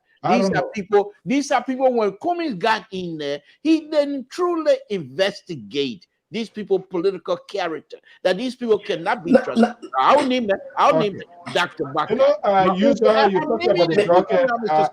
Dr. Bakai, my own political leader, my sister, Madam Yomdika, politically now, Madam Yomdika, and Honorable Ben Ure. These people, for me, the way they're treating Cummings right now, and the silence that has been coming from Dr. Bakai states a lot. For me. Mr. So, before you go to your next guest, please, let me just say something what Mr. To said. Yeah, Mr. To, you see what you said? That's why when I was saying, I think I wrote before coming on. That's what I've said. The silence of the ANC force is speaking negative, message outside there. These people you just name, when everybody know the character, and if ANC knows the character of these people, and the allegation is coming, I think right now, like this shows, ANC people should engage all the media people to come and clear the air, because what we are doing here is just part of what ANC is supposed to do. Because the truth is not yet coming out from ANC. You know, it's not yet coming out. Everybody's zip out. When you call them, they want you to beg them. You know? Yeah, somebody will say the case is in court, so they don't want to talk about it. Okay, but the other people on the other side also knows that the case is in court, but they are also propagating. You understand? So to what you said, Mr. Toy, is actually true. The only person that can not really speak about this, they say other people, we don't know the people. Only Cummings should be quiet with this here. But the party is an organization. They should have surrogates. They should have other people who should go out there to talk. Nobody need to tell them. So Ben. Yeah. How are you doing? Good evening. Welcome. Happy New Year. Yeah, I'm good. Thanks for inviting me, for having me on tonight. Yeah, hi look, to everybody. it's like real. Sometimes we gotta do it like that to incorporate everybody here. This whole thing here is giving Tylenoids and ibuprofen getting finished from over the counter because we're talking and we can't find no solution. Look, what is going on? There are a few things that I wanted to touch on very fast. One, I want to see how strong is this case. I'm not a lawyer, but I'm going to play one tonight. The case is about forging a signature. So when you forge a signature, that means you look at a signature and you try to reinvent the signature. When you look at Mr. Ure complaint, Mr. Ure is saying that his signature was taken from the previous document and it was put on another document. So when every time there is a case for signature forgery, they will have to call an expert witness. So the expert witness is going to examine the two signatures to see if anything was missing, because the first thing is to first throw the whole case out. When you look at the signature that Mr. Ure is complaining about, it will be his own signature. So technically, that expert will see Mr. Ure's signature, and there will be no signature forgery. Immediately, the other side, the Cummings lawyer can ask for the judge to throw the case out, let Ure go, and then refile the case, and then sign the case. Because the first thing, the signature was not forged. That's the first technical aspect. Mr. Ben, how do you know? How do you know that? Because Ure said that they took their signature from the old document. So that old document, it was Ure's own signature on it. So when you say forged, what are the reasons based on what you are saying? So what when was the reason of taking it from an old document and transferring it? But that doesn't make it. Even if they take the old document, they take a signature from the old document. The signature, remember, is going to be on a piece of paper. So I can take this piece of paper. I'm asking, what's the purpose of doing that? Well, that's not the issue. That's not the issue. That's not the issue. You see, this is why. This is not the issue before the court. We speaking to the issue before the court. This is a piece of paper that has the old signature. So if I rip this signature page up and attach it to another, I have not forged. You have not forged.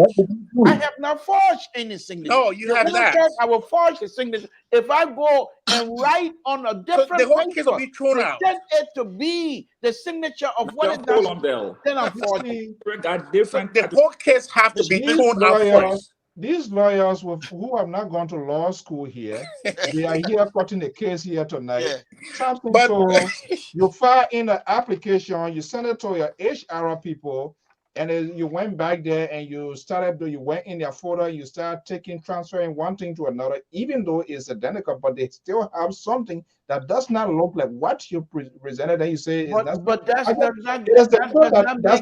court. This is where the court system went. That's why we want to see where the court system, based on what we are hearing, if and only if. But that's not what Serena Cephas is saying, who is the Solicitor General. He's talking now like a little chihuahua and running his mouth, talking about he have lots of evidence without even going into the case. But Mr. Soe, Serena Cephas is in so much error. In the first place, what he said was that he had substantial evidence. you are the one who is going to who is going to prosecute this case. The first thing, any evidence is not a show evidence, because Mr. Cummings' lawyers have to first cross-examine whatever you have. That was never done in this case. And this man is saying he has I mean, this guy is just he's Let me no ask more than you, a I don't need to chihuahua. put you online here before I go around to the. Are you a supporter of ANC, Ben? Who, me? Yeah. No, I am a supporter of Mr. Cummings. Cummings, yeah, or Yeah. not ANC. No. You see, And I am a supporter of Dr. you're always a lot of Bakai. confusion. So I am a supporter of Dr. Bakai. You're always confusing for you. Probably by this time you should have made a song for Dr. Bakai. I don't know why you have not had a studio. Yeah. But Mr. Soe, can you look out forgery? I don't know, maybe I have not done any legal investigation when it comes to I mean, this is why people, if this here, where people saying this modification and we are all of that. So why this group of people? I just don't understand that this whole collaboration here is because of all of it. These people that took side, everybody, the leaders who should have been the one that potentially something like this will have come out. We know when a group of people put together, but it all started by taking major roles as the result. They are all compromised. There's no neutrality in this whole thing here. So everybody become more or less defensive of the side that they support, because nobody wants to see their side going down the hill. Yes, Mr. Soe, that is what happened. It's all about sentiment. Many times we support people, we support them based on sentiment. Let me see what I can get few from. Go ahead if I get few. Yeah, it's always based on sentiment. We're not being real, and this is the problem. The moment I come here, I say something against that someone is supporting, whether it's true, they will say, "Oh no, you're against the man." So, and this is why we find ourselves, because every lawyers would have reached a conclusion. 10 days case would have been talking different thing today. But just to go back, the lawyer said, "Hey, there was nothing wrong with the document. You people go in-house and set it up." And this is now where we find ourselves. So there's also a problem how we settle issue in Liberia. We don't want to be factual. We feel that we don't want to hire other people. But if we continue that road, this is why we're all be in confusion. Simple. So the crux of the matter here now, look at what we're doing here. People are talking about alteration, conspiracy. All these things are confusing the whole. Let's take few calls here. As usual, we can't like our people down. 612 number 0329. Are you there? Yes. How you doing, Mr. Soe? Good evening. So welcome. How are you? Good, and you? I'm great. What are we going wrong here this evening? Let's hear from your own court of competent jurisdiction. Thank you very much. I'm very, very disappointed, Mr. Soe. Mr. Soe is giving misinformation. Oh, Joe. Yeah. What information? Yeah, information Mr. Soe is giving is misleading, and it is dangerous for public consumption. I'm disappointed in him. Shouldn't he say he's a supporter of Bouaka? He's an undercover supporter of Mr. Cummings. That's DJ.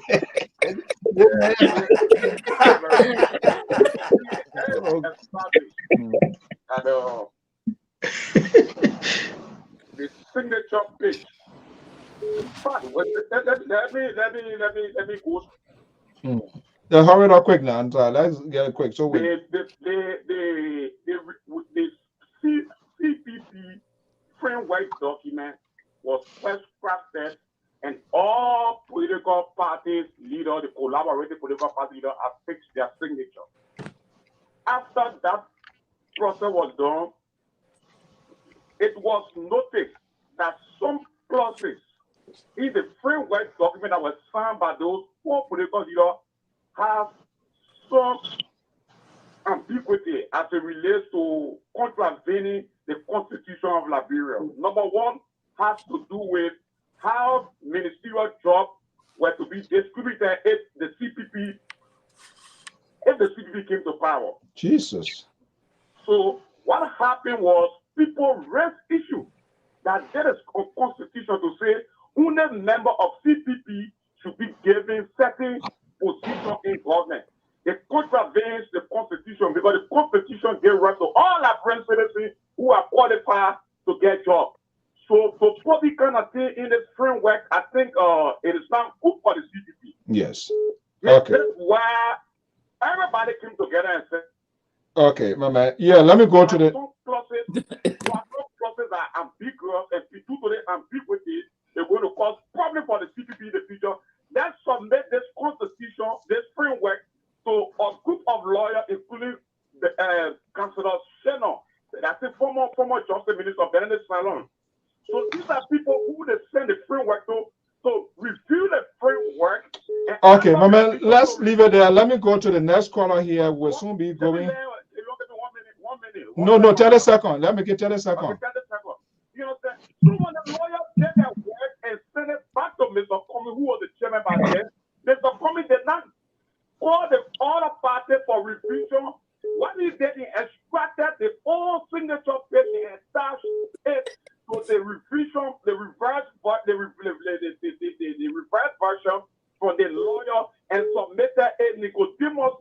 Oh my goodness. All right. They were going the Bible now. Okay, my man. Thank you so much. My man, hey, your statement. I don't want to just tell you make it up. Let me go to the next person. The document we're talking about has two different dates. The first signature date is different from the date the lawyer completed the version that you have been read and reviewed. All right, let's go to the next person. Let's go to the next person. You know, we're not going to open Nicodemus. Let's go in the Bible now. Pro. Yeah, I like the name. Nicodemus, tell me. Yeah, Nicodemus. Yeah, Mr. Hello? Yeah, go ahead quickly. Let's do it 30 seconds. Yeah, thank you very much for the show, man. I didn't know it. That's fine. But the point has to do with from the beginning when we were going. Yeah. Whether the election commission was fully involved. I don't think it's election commission matter. I don't think they are fully involved. Each one within the commission, whoever that leaked that document to be subpoenaed. Because I mean, look at the case of Edward Snowden, the guy who worked with the NSA, who leaked sensitive information. The government did not go after the entire NSA, but he was the one that was, because he was keeping sensitive documents. So the person within that organization, within the election or National Election Commission, I believe they saw that, and I mean, who knows? Maybe the Election Commission was keeping that to kick the whole CTP out because that whole document was taken away, or maybe that person himself had leaked it. I believe that person was even problem with the Election Commission too. All right, thank you so much. Okay, thank you so much, Pro. Let's keep it to the point. Christopher, 30 seconds. Let go. I want to. Mr. Soe, two things. All right. E10, we got to look at why didn't you withdraw from the CPP before recognizing that his signature was temporary. That's one. Two, if Alexander Comey is found guilty, this is a big if. All right. What becomes the issue of Darrell Dillon election? Will Darrell Dillon be null and void? Oh, well, that one, I think that the code will determine that one. Now. Okay, all right, thank you so much. Okay, folks, just. Alexander Comey is guilty. Will you go back now and say Darrell Dillon is no longer a senator based on their criminality? These are serious stuff. But I still want to go back to Uri's intent. Why Uri withdraw, and then Uri found out his signature was false. And now you're saying I'm filing at ALP and not CPP. We got to investigate Uri. Okay, thank you so much. Uri could be the one committing crime here. All right, thank you so much. Okay, let's go to this other number here. Oh boy, everybody went off. Everybody gone off. Let me go. I think this code here. It will be interesting to see this, to see how the code gonna go on here. All right, this guy caught up here. 518 number. Are you there? Yeah, I'm here, Mr. Soe. Yeah, sorry, everybody kind of went off here, even though we are running out of time. But go ahead, make your point quickly. Yeah, thank you for having me, people. You know, Ready, sometimes I sit down, I kind of wonder how we, the librarian, we kind of confuse people to the extent that I don't understand. The whole thing is clear. Mr. Uri, I don't see the SNA, the people causing. You didn't see the answer, what? Mr. Cummings to go as vice president. Keep playing there, and you don't want to do it. And they are not willing to carry you, Mr. Cummings, as a president. So the people know what? You don't want to do it. And they are not willing to carry you, Mr. Cummings, as a president. Go ahead. We're not hearing you, buddy. Hello? Yeah, go ahead. Okay, 502, are you still there? He went off. Yes. Okay, go ahead. The next person. How you doing, sir? Good. Good evening. Welcome. What's your name and where are you calling from? I'm James calling from Texas. Yeah, James, go ahead. Let me frame with this thing, right? It's a legal. This case is a legal case. Then that UN will not be stupid enough to just run the code. The ANC folks brought this upon ourselves because they were all running on the social media how in fact the primary was there and nobody can withdraw from the TPP. And those people know what was in our document. So that's why the other party got concerned. They said, well, how come the eight people are coming out with a story that nobody cannot read from the TPP and we drafted the document? This portion was not in it. Okay. That's why the other people got concerned. All right. Thank you so much. If you already have the document, how do you think that UN will get to know that it's signature was fraud? If you take a signature page from a document and attach it to a different document, if you think approaching the signature, you're not going to take it to change it by ranking. I don't agree with LeBron on that one. That's if that what happens. Okay, thank you so much. Honestly, are you there? Yes. Okay, good evening, welcome. Yeah, how you doing? Oh, I just wanted to say something like this. So Go ahead. I just want every Liberian outside in the diaspora, those who are making progress and making some serious, ups, see something growing seriously in the diaspora. You should take this very seriously. So this is Mr. Cummings. Everybody looking at Mr. Cummings. I always appreciate folks who are out here looking in the country and say, you know what? We need to go around there and make the changes. We need to do something got to be done. So everybody that's out here and beating on Mr. Cummings or even the other guys, the cafe, other people calling their name from outside. Remember, there will be a time that you want to leave in there and go to Liberia and think you can make a change. And the identical group that is in Liberia is this is a culture that is there, that is just sitting there. That's why you see most Liberians in the country, some people just feel the back on Liberia and decide, you know what, I'm not going to go through the headache.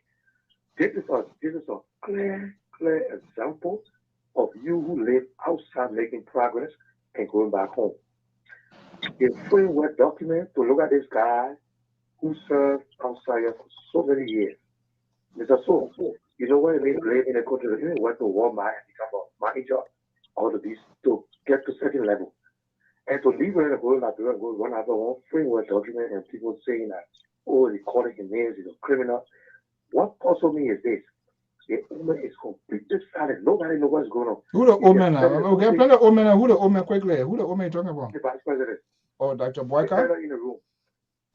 Everybody just sitting and people can understand he just leaves. He's not saying nothing. Nobody knows what's going on. But you also remember the same frame, and that's some of the things that we frown out. The collaborations when the other roof is on fire, nobody can interfere with that party. You remember that's part of the arrangement. Can you imagine that? Mr. Soe, let me say this to you. They give the wise class official. I will say this to you. Okay, Frederick asked it. They're not coming on the phone. Frederick asked it. That coming on the phone. The reason why the woman lose the last election, people said he was busy. All right. Not saying anything. Okay, my man. Let's leave it there. The same thing is playing out. All right. So folks out here just have to be very careful and watch everything that is going on. All right. All right. If people will resist you, if you leave and you go to Liberia and you really want to make some changes, you want to make progress, they will resist it. Even people that go down to the level to run for representative and senator, that's what benefit come from. The people resist them. Okay, my man. Thank you so much. Let me go to the other caller who will soon be wrapping all here. I will talk to you honestly. That I comments on the line, so can't say we pull comments on the line. Mr. Davis, go ahead. You're the last person for the night, so I will go back to my team. Mr. Soe, I just want to tell all the callers and thank you very much and all the panelists. But my problem is this. Whenever you leave for the diaspora and go to Liberia, remember the time you were there, your walking was different. When you go back, if you change your walking, you gotta look how the people walk. So if you go there, you say you're clean or you're not clean, you gotta look at the people who you So wait a minute. You know, this thing is always being heard repeatedly. The man say he clean. The man say he's. What is one of the reasons for which this sort of thing is happening? Because he professed to be a clean person or whatever. No, listen, so like example, when you go down there, the school you were going to the branch there, then you call the school, look at the kind of school, but you remember that you were EAPC in that school. Remember that. That school said when you were in kindergarten. So you gotta remember, don't condemn that school. So you think that he was condescending to his peers of his, because in the last interview, he said something. Look at the past of these people here. And that's another conversation by Asa. Look at the past of these people here. When did he get to know the past of these people? They get bypass. You know your school used to corrupt the system. Then you want to go condemn the principal, the new principal that they don't know the new principal, what the new principal can do too. The problem here is, I see a lot of people, my father advised me, warned me seriously that I should live with it, and I want to tell everybody on the platform to listen to this. My father told me before you sign any document, read it thoroughly. Before somebody says they can't even work for president, they go to the signature, they can't sign for nothing. All right, thank you so much. They'll go to the jail and say, hey, I say yes. So before you sign any document, make sure what you sign it. Make sure what you put your say into. So if you say the signature was fraud, it should be right. Because you don't know why you put your say into. All right, thank you so much. Old paper and put it to new paper, it's not the same thing. Thank you so much. Thank you. All right. Now this man, he been crying here, calling. He's calling now. When you not pick it up, then he says something. Hello, Prince. Go ahead quickly. We are already out of time. Yeah, Mr. So not so. Thank you for answering my call.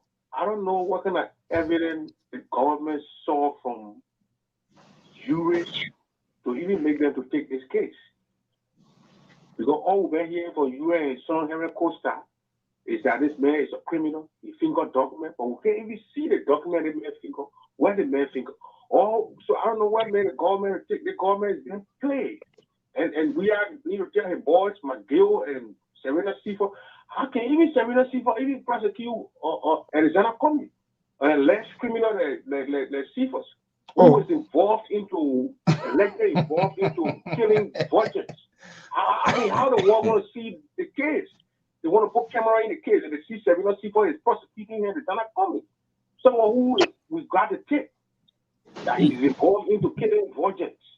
Oh no! Now we are putting it on the thing. Then they're taking the man to go prosecute. And I mean, the people making fun of the country. We somehow being our small bafana to go back home. These guys don't break trouble that will cause us to stay in exile for the rest of our lives. Okay. The government should release this case and let Alexander Cummings to go and run a campaign. When they, I mean, why would they even think that Alexander Cummings can lead or judge? We are in an election. Well, I don't understand it. Okay. Well, we will try to understand it. Thank you so much. Okay, let me go back to the guys here, so we'll wrap up here. Gentlemen. Hello? Yes. Yep. This is what our man Bowie says. Wow, it's like conspiracy hour on LPR tonight. Okay, well, that's their views and opinions. We whatever expressed, that's how they take it. So that's not a big deal here. So Mr. we have. So can I ask a question, please? Can I ask a quick question? Yeah, go ahead. So my question here is that to whom now? Mr. Ure have said that Mr. Cummings did not give them any of the 3 documents. Mr. Cummings had all the documents in his possession. So my question here is that after Mr. Ure was giving the hint from the NEC, what document did he have that he used to compare to see if something was missing? Well, those would be the interesting questions that are going to be coming out here, but we are about to close. And the assertion too by Mr. Double to say, what is the evidence? Evidence usually is produced in court, not within the public domain. And the case got to go into full swing. I assume whatever document that he has in his possession, he sees first. What I do frown on is for he to come and go in depth with the case, to start talking like, oh, we get this bountifully, and it will lead into trouble. Then that's not seem to be a fair case. But usually when someone is indicted before they even have an arrest, then there's a potential crime allegedly being committed before they can go to that far. But we're going to wait and see what happens at the end of the day. Gentlemen, we are about to go home. Cummings going to be appearing again, like we heard our man was saying from Liberia, be it tomorrow or I'm quite sure before the week comes to an end. Let me start with you, Ben. Cummings going to be appearing. What you think going to happen? What is he, his defense team? What are we going to hear something tangible this time around? Yeah. So I think if, like, again, I'm not a lawyer, but I'm going to play one again. And here is another technicality to this case that I want the Cummings lawyers to use. When you listen to these guys from the beginning, when they all signed the documents. Yeah, let's make it quick in 1 minute. They signed those documents before those documents got notarized. So in the first place, you do not sign before notary. The document have to be signed in the presence of the notary. It did not happen. All of them, even down to Mr. Cummings, all of them signed the documents and they gave it to Mo Ali for Mo Ali to go to have those documents notarized. So again, the Cummings lawyer can argue and throw the whole case because all of the you see, in court you only need some small technicalities. Then let's leave it here. Initially, I think when I started long time ago, I said there are either two scenarios involved. Before this document either came to Cummings, the Cummings folks did not go comprehensively to review this document to see what was there. That could be any political plot. That's part of a guess game here, because if you give something, you say, oh, well, I don't have the time. We all, like what Samson told said, he did not verify. So, Mike, let me come to you here before we go here.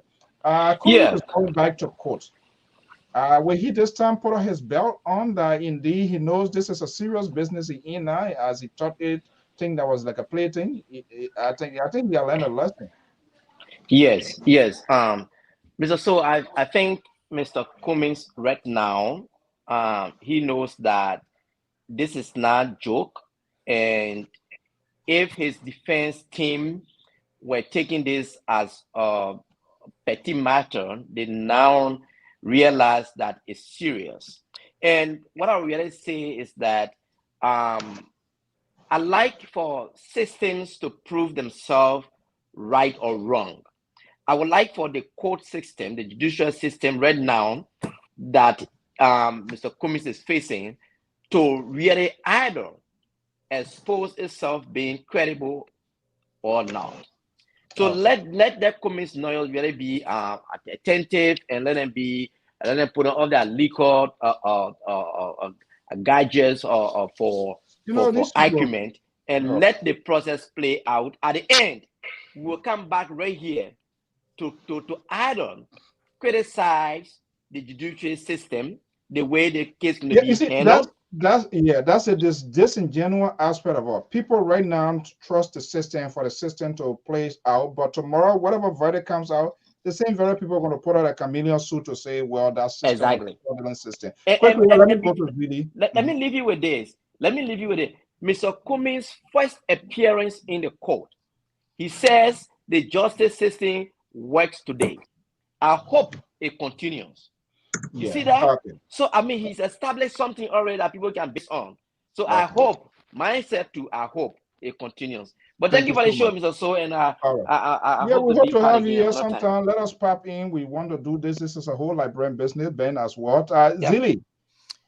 Yeah, Mr. Soe, So what's your own prediction? So what you think what gonna be the outcome? This I think that would be a second or third time appearing on. What are we going to get a real good takeaway or what? I think one of the things that need to be done is that if they can televise the case. I'm saying this to mean that because sometimes people don't understand the process and people kind of preempt and they kind of speculate and what have you. But when it's televised, you have people with legal mind watching it. You also have lay people watching it, and then we'll get to know the end of it. But let me just say this: you see, behavioral science says that there's something they call the ABC of behavior analysis. All these things that you see playing out today is just a consequence of what happened from the beginning. We have the antecedent that led to the behavior, and then from the behavior, the consequence.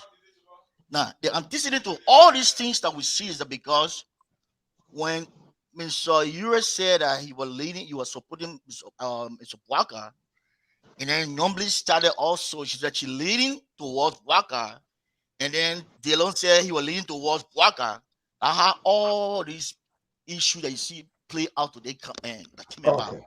All right, my man. Yeah. Let's leave it there. Thank you so much. Okay, let's go to Nairobi. There is almost early morning hour. Lpr and I are going to have a clash of the Titans before he goes to bed tonight. Obviously, I know he's not going to hold back.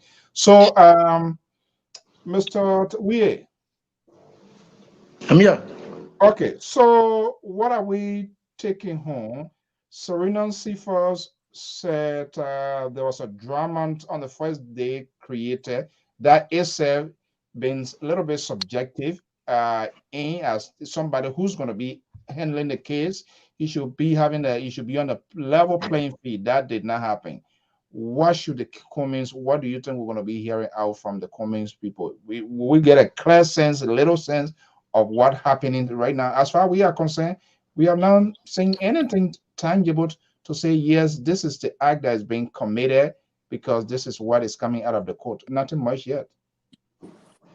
Yeah, so I'm one person who has always been saying that the current SG Solicitor General is not worthy to serve as Solicitor General with all of the accusations, even like where we live, even a little accusation can cause you to lose your job. And with that kind of accusation that was leveled against such an official of government who plays a major role in our justice system, that is involved into ritualistic killing, that is involved into all those kind of issues.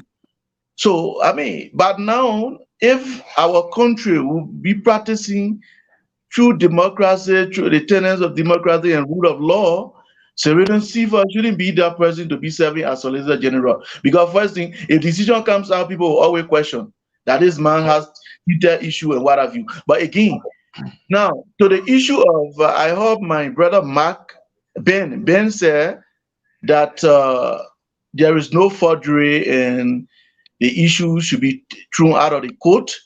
The judge will decide. But again, in forgery, in signature forgery, there is something we call digital forgery, wherein someone takes your signature because they've seen your signature, they copy and paste your signature from one document to another.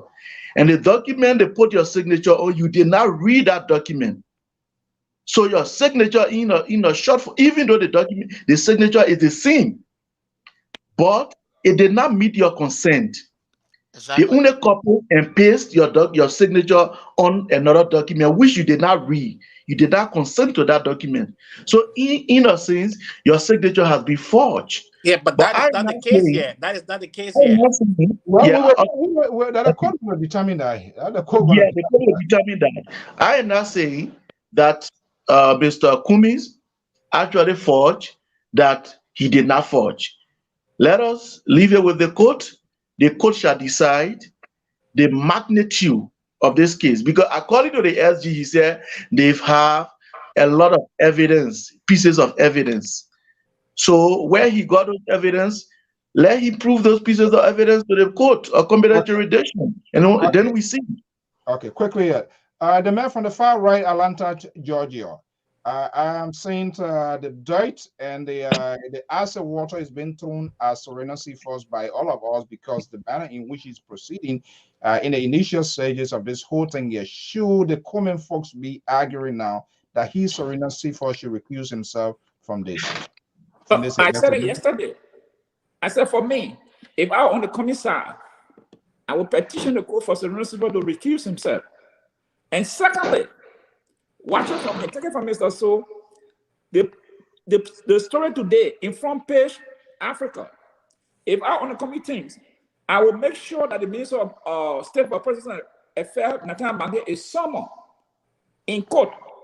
Mr. Costa in court to appear to testify about that story, that front page story carried. That I will make the case. Based on that, it's the conspiracy by the government to eliminate Mr. Cummings. It's in the front page newspaper, and they stand by that story. The lawyers from Cummings should introduce that as evidence that what Mr. Cummings said, that the government is involved, and couple and that same paper, quote Serena Seaforth. So I will urge the Cummings team, the legal team, to use that paper, because that also it put the court in a very difficult position when an official of the American government alleging that this is something that being concocted to get to Mr. Cummings. That put the court in a very precarious situation, also in Liberia. And let me just close on this. The document that they're talking about today, according to Mr. Cummings, it was not signed on the same date. He said Mo Ali took the document to the people on different dates. So all these things will have to be played in court. But I just close on the note again. Serena Seaforth should recuse himself from this case because he has undermined the government completely. The name Mo Ali, is that a guy who said he never wanted to be in the situation that he can't handle? Yeah, that's him. That's the guy. I thought it's a different Mo Ali. The liberal. Mr. Soe, thank you very much. You know, let me just say this here very quickly. We've been out here now for quite a while. We have over 400 plus watching. And you come to join this people with this viewer. Are you addicting yourself to that too? Please. Yeah, Mr. Don't bring that viewer business Mr. Soe, let me make my point with you and your central right idea, you the far right, and Mr. Judge being the central right, and me being the liberal, the counterweight. Let me make my point. Look, let me just give it to you and your audience here very quickly. None of you have any kind of voting power in Liberia to try to influence what is happening in the country. Let me just give it to you straight. We can sit here and say all we want to say and make any kinds of claiming, whatever. It's fine with me. But I just want to let you know, I just want to bust your bubble a little bit. Many of you do not have any voting right in Liberia. And let the Liberians decide exactly what they want. Mr. Nairobi, let me finish my point. So, Mr. Soe, this guy is so ridiculous. No, I'm giving it to you as it is. Is that a new name for him, Mr. Nairobi? Well, I mean, he lives in Nairobi, so let me just give it to you. None of you have any voting power, so we all sit here and say here and there. We expect our brothers and sisters, Michael, to make the judgment. Let us don't try to bring the CPP issue outside as look. The court gonna take this thing very serious, and they're not going to fool around. But here's the thing: we're talking Liberia. The institutions are not quite up to task in these kinds of situations. So we just hope for the best. Look at honorable Bonnie Samankai. Look what is happening with him. Look what is happening with me. Please. And then when you expect Cummings, look at these guys, and that's why he made a comment that he hopes the court will continue to do the good thing, the right thing. So Mr. Soe, just to let you go, I want to say this here, a very short one. That my brothers and sisters back home, let them continue to do the best they can. And last thing, Dr. Bakai will be your next president of the Republic of Liberia because he has the ability to stabilize the country. He has the ability to lead this country, and he's going to lead all of us. Is there any button where they can press that button? Is there any button? Mr. Central Right, we better be thankful Dr. Baka is coming to stabilize the country. So let's just leave here. Mr. Soe, I want to thank you very much for the opportunity, and to the audience that have been condemning me all night, I want to thank you also for the opportunity as well. Thank you. Bring it on. Bring it on. Cool. You can't do nothing to me. So, Mr. Soe, the person I'm not going to read you say you are ANC, that's the DJ again, you're ANC man. They say Well, you are I know I'm a the Liberty Party. ANC. I'm Liberty Party USA. Liberty Party USA. Where's your membership? Mr. Soe has my membership. I sent my membership card to him. You can't Did you pay a due? What kind of man is that? Did he pay a due? Yeah. What do you? What do you? Because why am I paying due? Why would I pay a due to a party that don't even represent me? The due pay Liberty Party, they not due pay Liberty Party. But what Liberty Party? Why should I pay my money to Liberty Party when they cannot? They don't even have. So then what due you paying? Where are you paying it to? Where are you paying it? Exactly. No, I'm talking to you. Money to the Liberty Party, and they're supposed to represent me. They don't even have the voice in Liberia. Remember now, we're still fighting with this dual citizenship business, and all of us, the Liberty Party people here, we're all in the same boat. How are they going to represent me? Your license, you're going to fight day long, and the answer you're going to do it for you. Oh, that's the light, the forever light. And he's continued to shine. And my political leader, Madam Yomdi Kanga, will continue to do the best. But when it comes to the coming issue, then they and myself have some sort of a separation. You know, Mr. Soe, yesterday was all right for us. And I was wishing for him, but then why you brought him onto Nahi Rajasthan? Because the kumbaya three of you were having last night, it was not something that many Liberians were enjoying. And so I think my presence here tonight made people to actually believe that this is a true platform, intellectual platform, because the liberal is on here tonight. It's a counterweight to you and the center, the far right. And you being the central right, I'm not too sure yet where there's other young man, where I'm going to place him. But I'm going to find a position. Nairobi. You know where Nairobi belongs to? Ben, Mike, Zili, thank you guys very much. Yeah, thank you very much. Yeah. Hey, Hamilton, long time. Hamilton. All right. Look, Ben, Mike, man, let's do it again. And, Ben, how are you, man? How are you? It's been a long time. Yeah, long time, man. But man, I see you impression for a long time. I know. Yeah. Okay. So, all right, guys. Thank you so much. And good night, folks. Have another time again. Yeah. Okay. So, the liberal, Mr. Tuwe, thank you so much, and Pa George. Well, folks, that does it for the rest of the evening. Let's wait and see. We are not going to be judgmental. We're going to pull around this case. All we want that the justice system must be served. Now, everybody we argue in the court. We do not want whatever comes out of the court tomorrow for people to start crying, they will cry. We must trust the court systems. That's why we are arguing for. That's why it's being pushed for. It's been pushed. So we are hoping and trusting that whatever comes out of the court at the end of the day, it will be it. But I won't be surprised. Whatever decision comes, the probability of taking this to the higher court, to the Supreme Court, is most likely, because political case is just doesn't end so easily. It becomes power struggle. People wants to be the one to take the lead to prove their case. So whatever comes from the city court there, I won't be surprised if one side takes an appeal to go to the Supreme Court, and I think that's where the whole thing gonna be. Until then, folks, I want to thank you so much for your time, for your evening, your comments, your tweets, your views, opinions expressed here. Believe me, trust me, so we don't take that personal. You have the right to speak, to express your view, your opinions as a Liberian, how you feel your country has been wrong, how you feel your country has been conducted. You have the right to do that. We just want to call for civility in exchange with the views with the peers and other people that are also watching.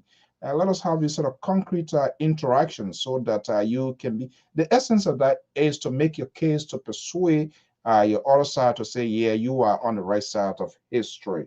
So it's not a matter of win. The only win I see in this is Liberia, because these politicians, they are all dishonest people. It's just all about themselves. And I've said this over and over. Please refuse to be like a donkey, because for so long they have treated us like a donkey. Do not allow people, do not allow your back. Your back is too precious. Don't break your back before you realize that, because that's what they are doing. And those are the tactics that they are trying to deploy. And we want the court to take this seriously. We want the process to look at all of the facts that are going to be coming in from both the defense and the prosecutor, and let's see what happens. Until then, folks, that's how we're going to leave here this evening. By God's willing, same time, same station, so we'll be here. Thank you for sharing your evening, to your morning, to your afternoon with us, wherever you are. We really, really appreciate your company with us here, right here on the Liberia Public Radio. Tomorrow, there's an opening sessions of the legislature, and so our guys are going to be there. They're going to be covering that, and we're going to be breaking that live happening on Capitol Hill tomorrow. Until then, have a pleasant evening and be safe, please. And I see all the creation, the beauty of the universe. You never change. You never lie. You never change. You never change. Hallelujah to my Jesus. Hallelujah. Hallelujah. Hallelujah. Hey, hey. Hallelujah. Hey. Giving, hallelujah. Hey. The highest praise. Hallelujah. Giving the highest praise. Hallelujah. Giving the highest praise.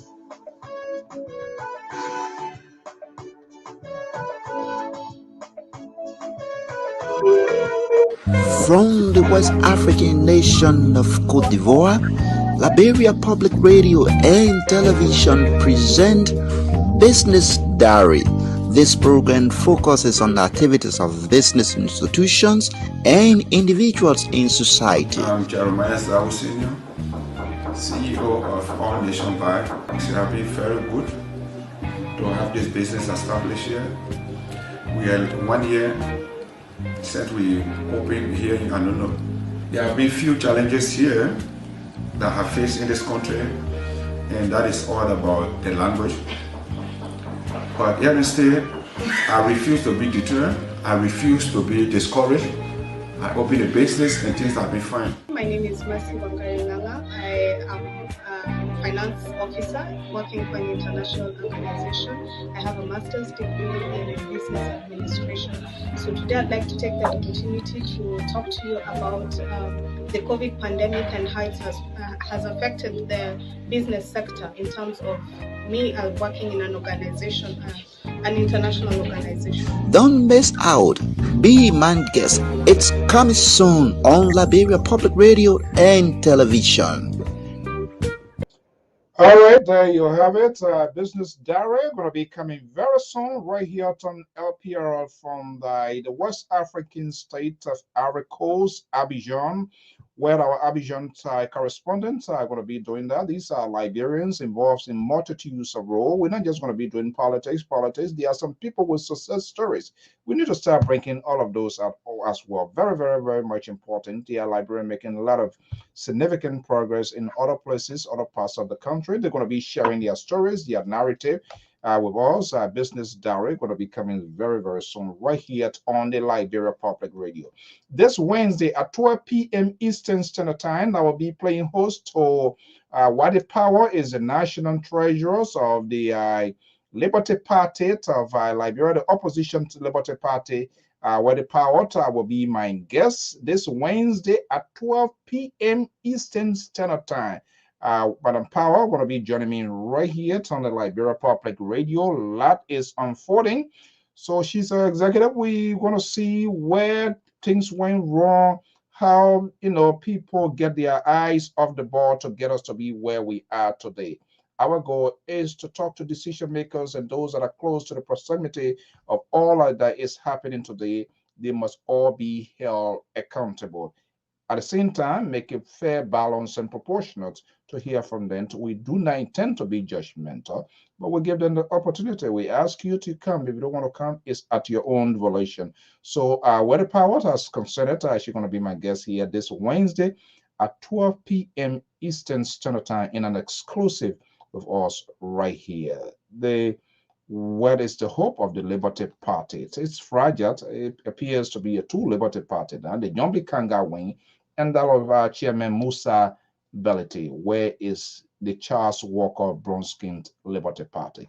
This and many more going to be the point of conversation to right here on the Liberia Public Radio this Wednesday at 12 p.m. Eastern Standard Time.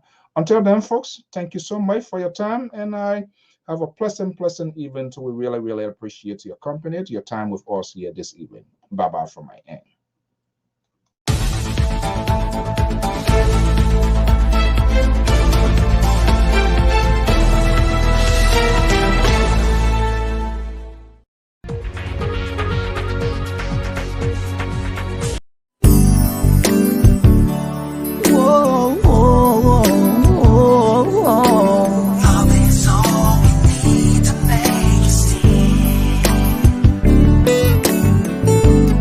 It's the time to come together.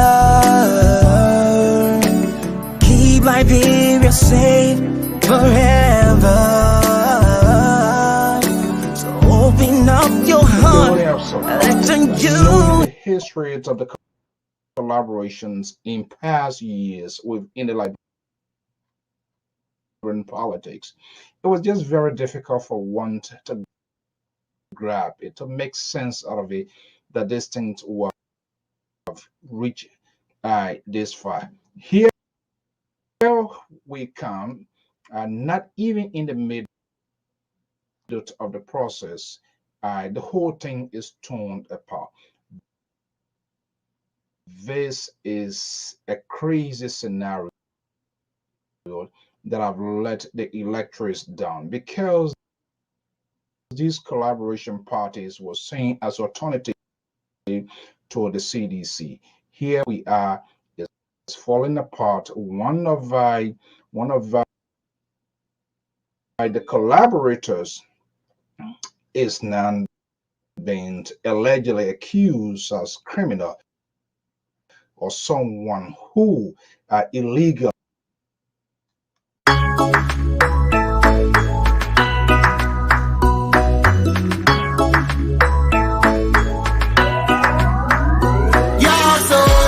Everybody, everything's going bad. The situation getting worse. Everybody in the country getting mad. Dishonesty, poverty on the rise. The leaders them making empty promises. Promises with no damn strategies. Yeah, this is better days, money in the pockets. Oh, as a holidays only for the bosses. Yeah, there's a better days, money in your pockets. Holidays only for the bosses. Oh yo, hey, what about the children? What about the people? What about your families? What are they gonna eat? Yeah, so Sophie and we waiting you. Yeah, so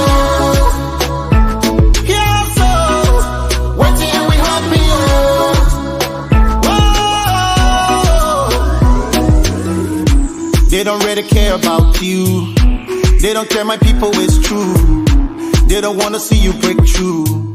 The whole country's getting confused. Corruption, no questions.